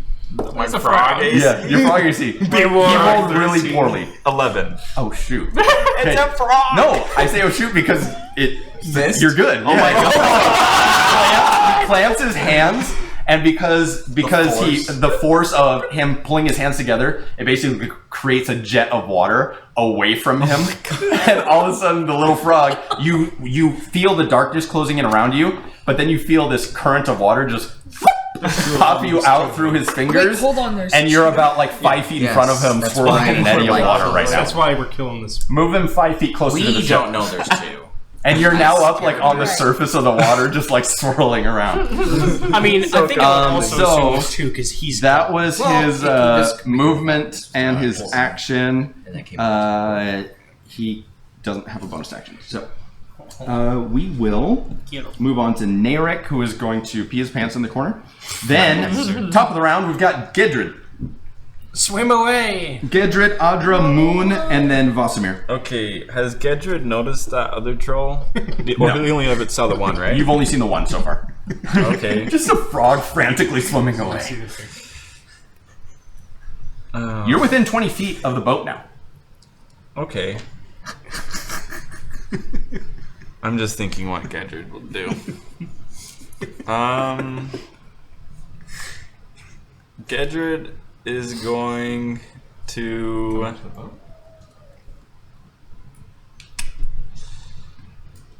Yeah. Just Okay, eats out of it. Gedrid, how far away is he from the other troll right now? You don't see the other troll. No, this troll. Oh, he's 5 feet behind you. 5 feet behind me? Yeah. Okay, so Gedrid is gonna bonus action to Oh, yeah. return to his normal form. Okay, you drop your wild shape. As You are now a Gedrid. halfling. So he's now just regular old Gedrid. You're also 30 feet underwater. No, he's at the surface now. Okay. Instantly dies from water pressure. No. And he is gonna cast polymorph on that Your one. ears would kill you, though. Oh, that would hurt, that yeah. would hurt. Polymorph. You're gonna polymorph the creature behind you? Yeah. Turn Into him a frog. and then you try to grab mine. Wisdom saving throw? It's a 17 wisdom saving throw. The wisest of all creatures, the troll. Natural 20. Natural 20. Powerful troll. Dang. Do it Plus again. 1 for 21. Oh my gosh, you're loving these trolls. Can you do it again? Oh, he They're trolls doing you. really well. Well, I mean, I can't. Though he cast missed out on a spell whole again. round of bludgeoning because of being charmed. This is Josh's trolling us. That happening, Gedrid is going to Whoa! Oh, You still have all your more. movement. Yeah, he's gonna try and swim to the boat. Okay, swim speed is half of your movement speed. But current, does it help? Oh gosh, the current will give you your full movement speed. Okay. So Because you're currently swimming very 5, quickly 10, toward the ship, 15. which has turned a little bit. So you're pretty much swimming up to the starboard side of the boat, Where the ladder and you is. see the massive troll sitting on the gosh, edge of the there's boat another further one. down. But there is some rigging you can grab onto on the side of the boat. Okay, I will That grab side on. of the boat's Escaped low in the the water. That side of the boat is definitely low in the water because of the troll. Okay, you have a bonus action? He used that to come out of wild shape. Wild shape, got it. Okay, Audra. Audra is going to, following the directions she was given initially, she's going to freak out looking at the troll, but then she's going to grab the anchor and chuck it into the water with her action. And then she is going to, with the rest of her turn, grab onto the tiller and attempt to stabilize the ship. Moon, at this point, you don't know what she's doing. But I promise she's doing something. She's mooning. Mysterious. Nice. No. Next up, we have Vosimir. Okay. Do I hear the anchor drop? You hear Audra shouting that she is dropping the anchor. Perfect. Then I will let go of my oar, because at this point... he's got both. Yeah. And I will turn around and look at this bad boy. And run over to him. Kick him in the nuts. I will pull out my topaz longsword and strike at him. Okay. Yeah, so you guys are aware, it's maybe won't turn into anything bad. The anchor chain is about 100 feet long. Okay. So it will hit the bottom, But it'll drag us back. but there's about 70 feet of slack. Okay. That's fine. Well, yeah, but you're also pretty close to the wall of the canyon. Well, the river doesn't flow Yeah. towards the But this wall. is a magical bow. The river doesn't flow towards I the understand, wall. but think about the way that force works. If all of a sudden you are pulled by the current this way against the rope, eventually you'll have to straighten out, and you could end up overcorrecting and hitting the wall. Well, boat moving backwards. Anchor dropped off the side. It would just move. Anchor's backwards. dropped off the back of the boat right now. Oh, that's the wrong It'll direction. get taut and then just. Yeah, I mean, it's Against unlikely. the- That's why I said probably nothing will happen. Okay. First thing, bonus action. I will hunter's mark this guy. Freak. Okay. Okay. Second thing, I rolled 25 to hit. Yeah. Yeah, it hits. Okay. Oh, I need you to make a Constitution saving throw.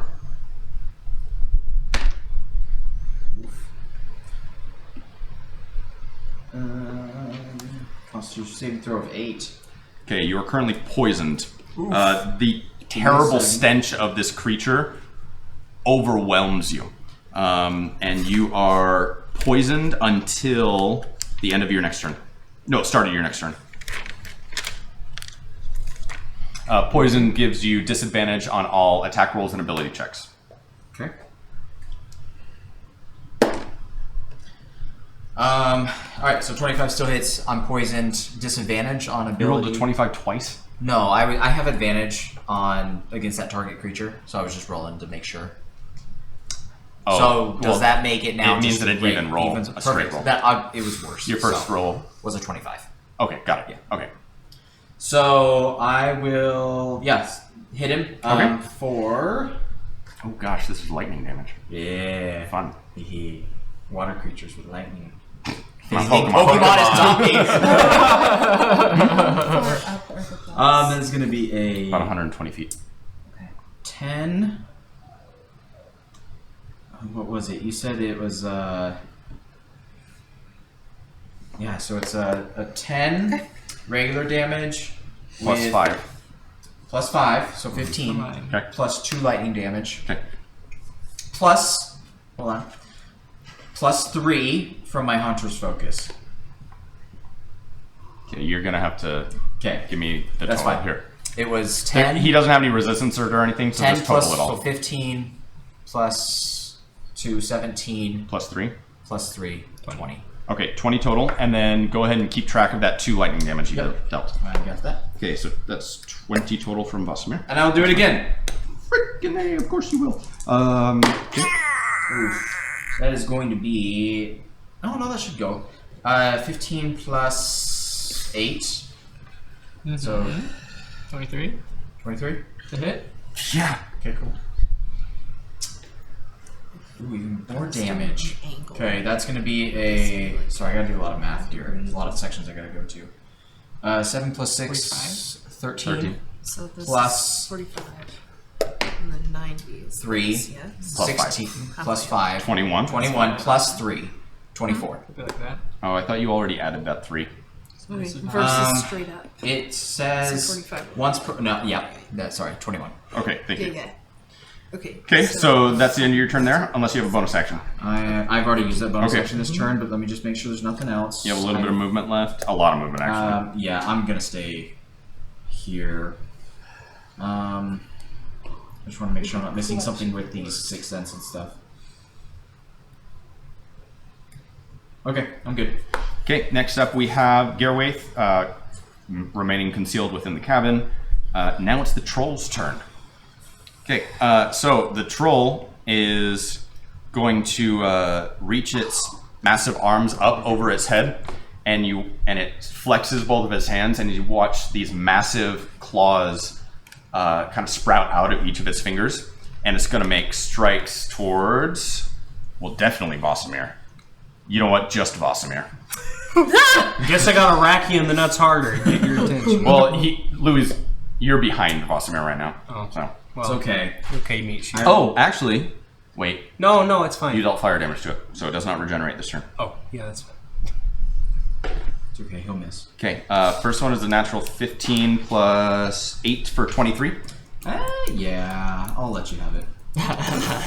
I will allow it. Okay, next one is 17 to hit. It meets. Yep. It meets? Yep. Okay, cool. So, it will deal... On the first one... Nice. 13 points of slashing damage on the first strike. 13? Yeah, and then 9 points of slashing damage on the second strike. And then let's see if he gets his vomit back. Uh-oh. Does he go Did around not. just eat it again? Okay, his movement, he's going to stay put. Next up, we got Sig. Claudius. And then Toby. I have no idea. Then it's going to be It'll be great. fun. So, I fly over, and I'll have to make a con save. No, it's only if you start your turn within 5 feet. Okay. I'm gonna boop him on the head, Okay. and I'm gonna say, "Come with me." And I'm gonna use my ability again to try and make it a charisma saving throw. What are you casting? I am casting Dimension Door. Lovely. This is great. Okay, let's see it. Charisma saving throw of 17. Yeah. But you can force someone through a dimension door? Yes. No, has to be size smaller than you. Your size or... Yeah, your size are smaller. He's a large creature. Yeah, you're right. There was a That was terrifying. unwilling thing that you could do. You're right. Right. I'll do my other, and so instead of flying up, because I would have known that, going to instead, because I had a backup plan. I'm going to instead just do a little level 1 spell. I'm going to do the same thing, force it to make a charisma save. I can only do that a certain amount of times per day, and I'm keep track, just so you know. And I'm going to just basically I'll just like start singing creepily in Abyssal and do dissonant whispers instead. Okay. Since you're right, it needs to be the same size. That would have been clutch though. So it's a charisma saving throw still? Yes. No. Okay. Total so of 2. he will take. Of course. It's not about. Oh wow, that was 3 1s in a row on 3d6, plus the 5 from him, so 8 damage, and he has to use the rest of his turn to flee as far away from me as possible. But I want to keep hitting. That's a reaction, I think, to use his movement to run. Correct. So no, you took 8 no, points no, of no. psychic damage? 8 points of psychic damage, and must immediately use its reaction if available to move as far as its speed allows away from you. Okay.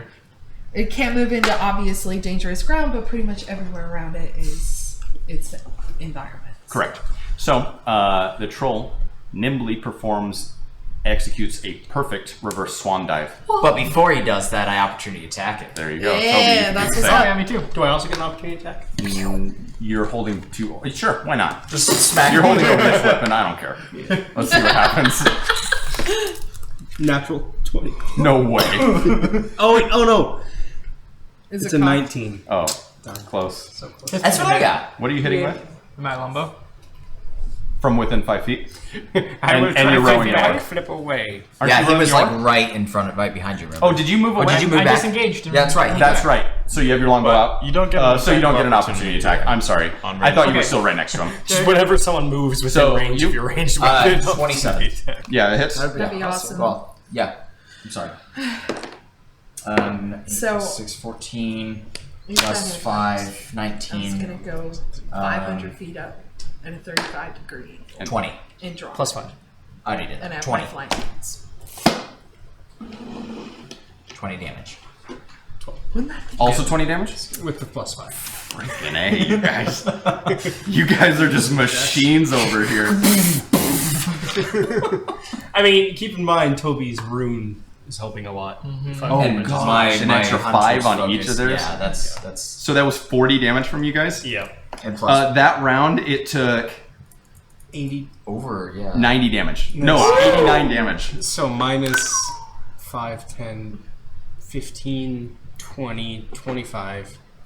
And then, did anyone else? I hit him twice. I did a 11. little dissonant. Oh, whispers. I'm just trying to calculate how you much get an damage extra the rune Is added on. yours... Uh-huh. Did we do just melee attacks, or just anytime it takes damage, it does an extra 5? It's right now. It says anytime. Because it's Okay, the that's fine. entirety of him. Yeah, so you dealt 13 points of No, psychic damage. You I already... got 3 1s on my 3d6. That's right. And then plus 5. So Okay. So I already counted. So the rune added an additional 30 damage. Toby! Okay, that's awesome. Okay, an cool. entire round So of it attacks. dives back into the drink, barely making a splash. So go ahead and just remove him from the board. You don't know where he is right now. He just used his full movement to extricate himself from the situation. And your boat is still slightly listing out towards the port side, though it isn't listing quite as quickly as it was previously. However, we're still engaged. All right. So and then That was Sig's turn. bonus action. I'll inspire Gedrid, who I see come up, and I go, Gedrid, Thank you're alive! And so taking inspiration, so that's a D8 to any D20 roll. Yeah, sure. I guess we And- see his head poking up over the side. His little hat. Just, Yeah. Your soaking wet hat. And then I'll just, like, where do I think I would be useful? I'm gonna go back over here. Can I Use my respond movement to to her? go back over towards the rudder. Or whatever. I can only respond to her on my turn. The right? helm. No, Helm of the ship. talking What? is a free I can only respond to her on my and turn, that's right? my turn. You can respond with something short. He just kind of like sputters. There's another one. There's no. Okay, So chill. wait, hold on. Do you obviously need help getting back in the boat? Okay, never mind. He likes being in He like the water. 4 phases through the boat.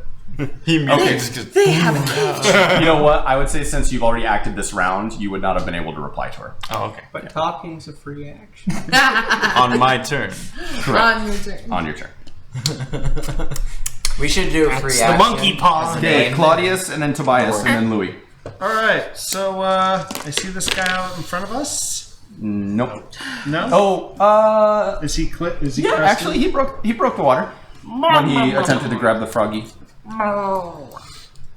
Murloc sounds. Oh. Whoa, lo, lo, lo, lo.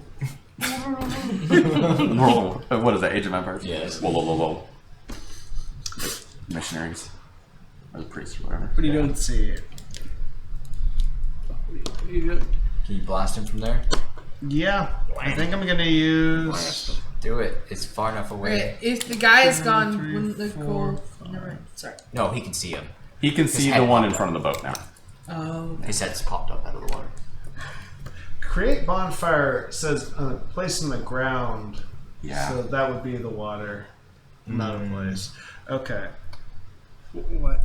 I'm gonna tell Bastion to go out there and hover above it, and if it gets closer, to release a bout of the dragon's breath, and then I'm just gonna keep running. An atomic bomb. Can you cast ranged spells through your familiar, or is it just touch spells? It is a touch spell. The dragon's breath is a touch.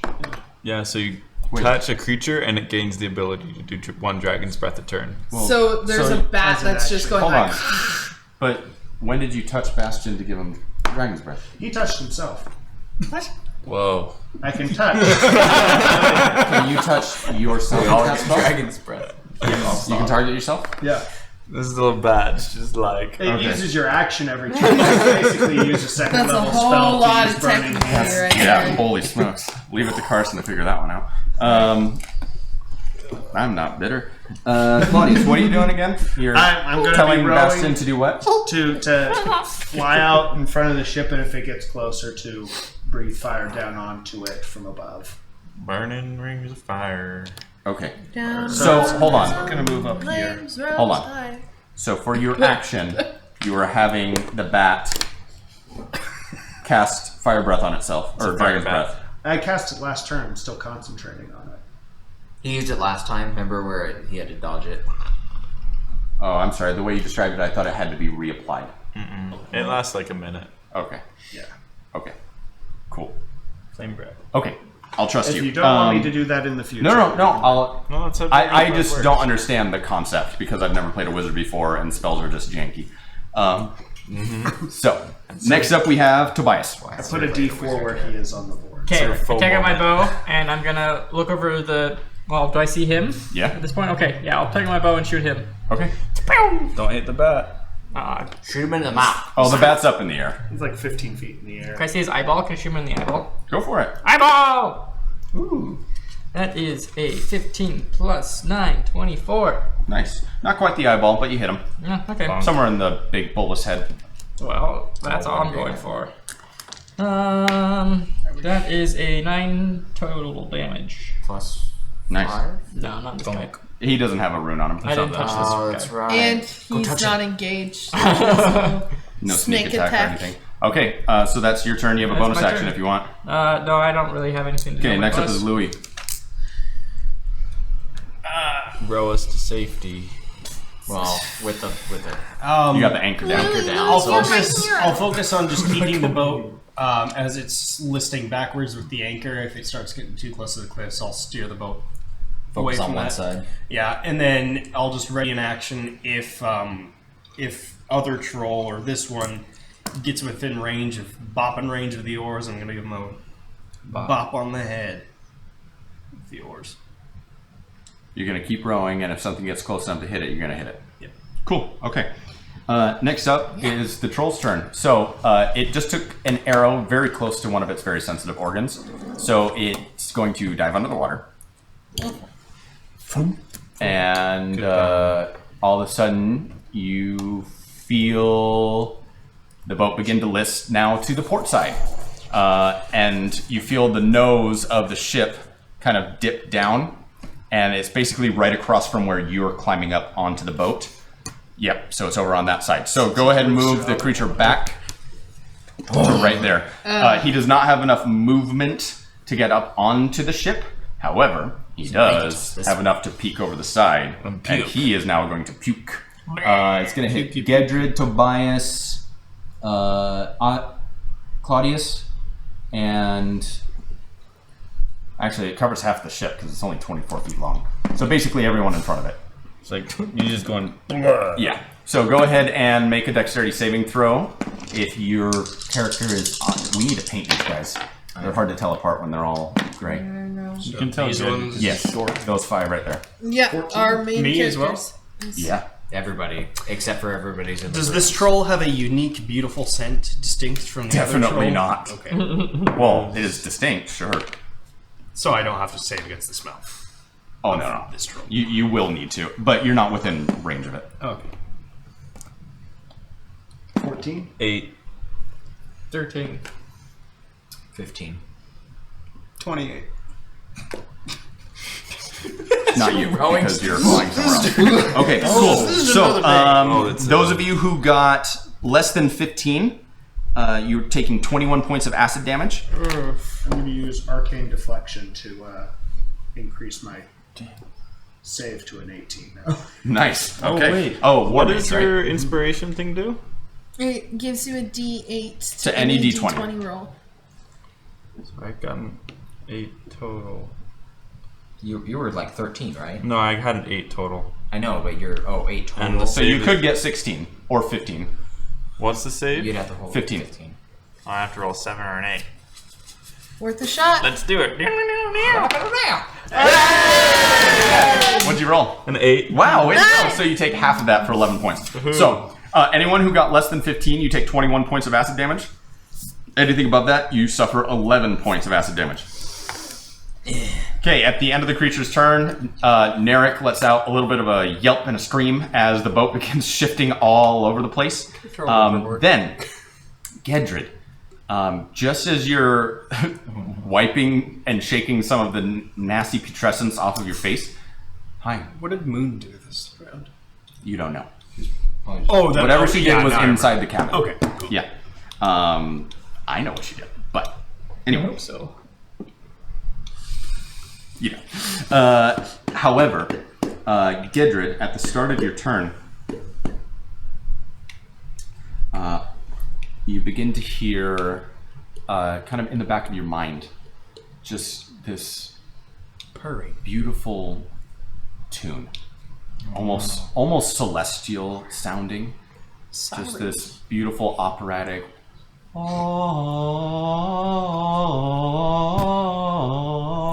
I didn't catch that. Can we get that? Nope. I need you to make a wisdom saving throw. Whoa, what's going on, guys? It's also 11:05. I know. Okay, just making sure. Okay.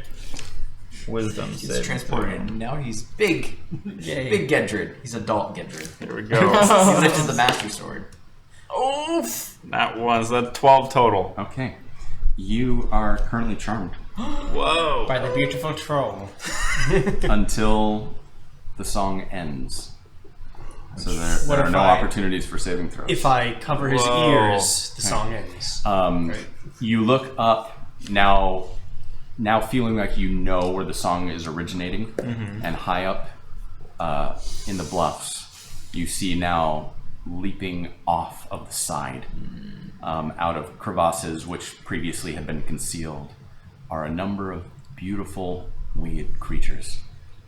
First 1, and then 3, and then 6, and then one large one, wreathed in the light of the evening sky, her arms outstretched and welcoming you into her very bare bosom. Nice. As she descends toward you, the visage of her is beautiful beyond compare and alluring in a way that you've never experienced in this mortal life. It's the first time seeing And that's where we're going to end tonight's session.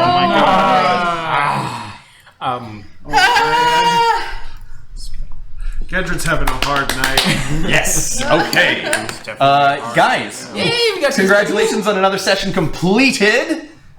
We are very close to the end of this little story arc. Why did Mr. Kingman choose this place to meet with? He didn't know anything about the troll. Yeah, he didn't know anything about it. It's a political meeting point. So, Do people normally go up this river to get there? no, that's the reason why it was chosen. Because no one's used it in 20 years. So, congratulations everyone. Another session well completed. I loved seeing everything from each of your characters. We hopefully will have this uploaded to YouTube and the Twitchers and all the social media sites in the next couple of days. And then we play again next Saturday. So, I hope everyone had a wonderful time tonight. I know that I did. We love you all. Have a great night. Woo!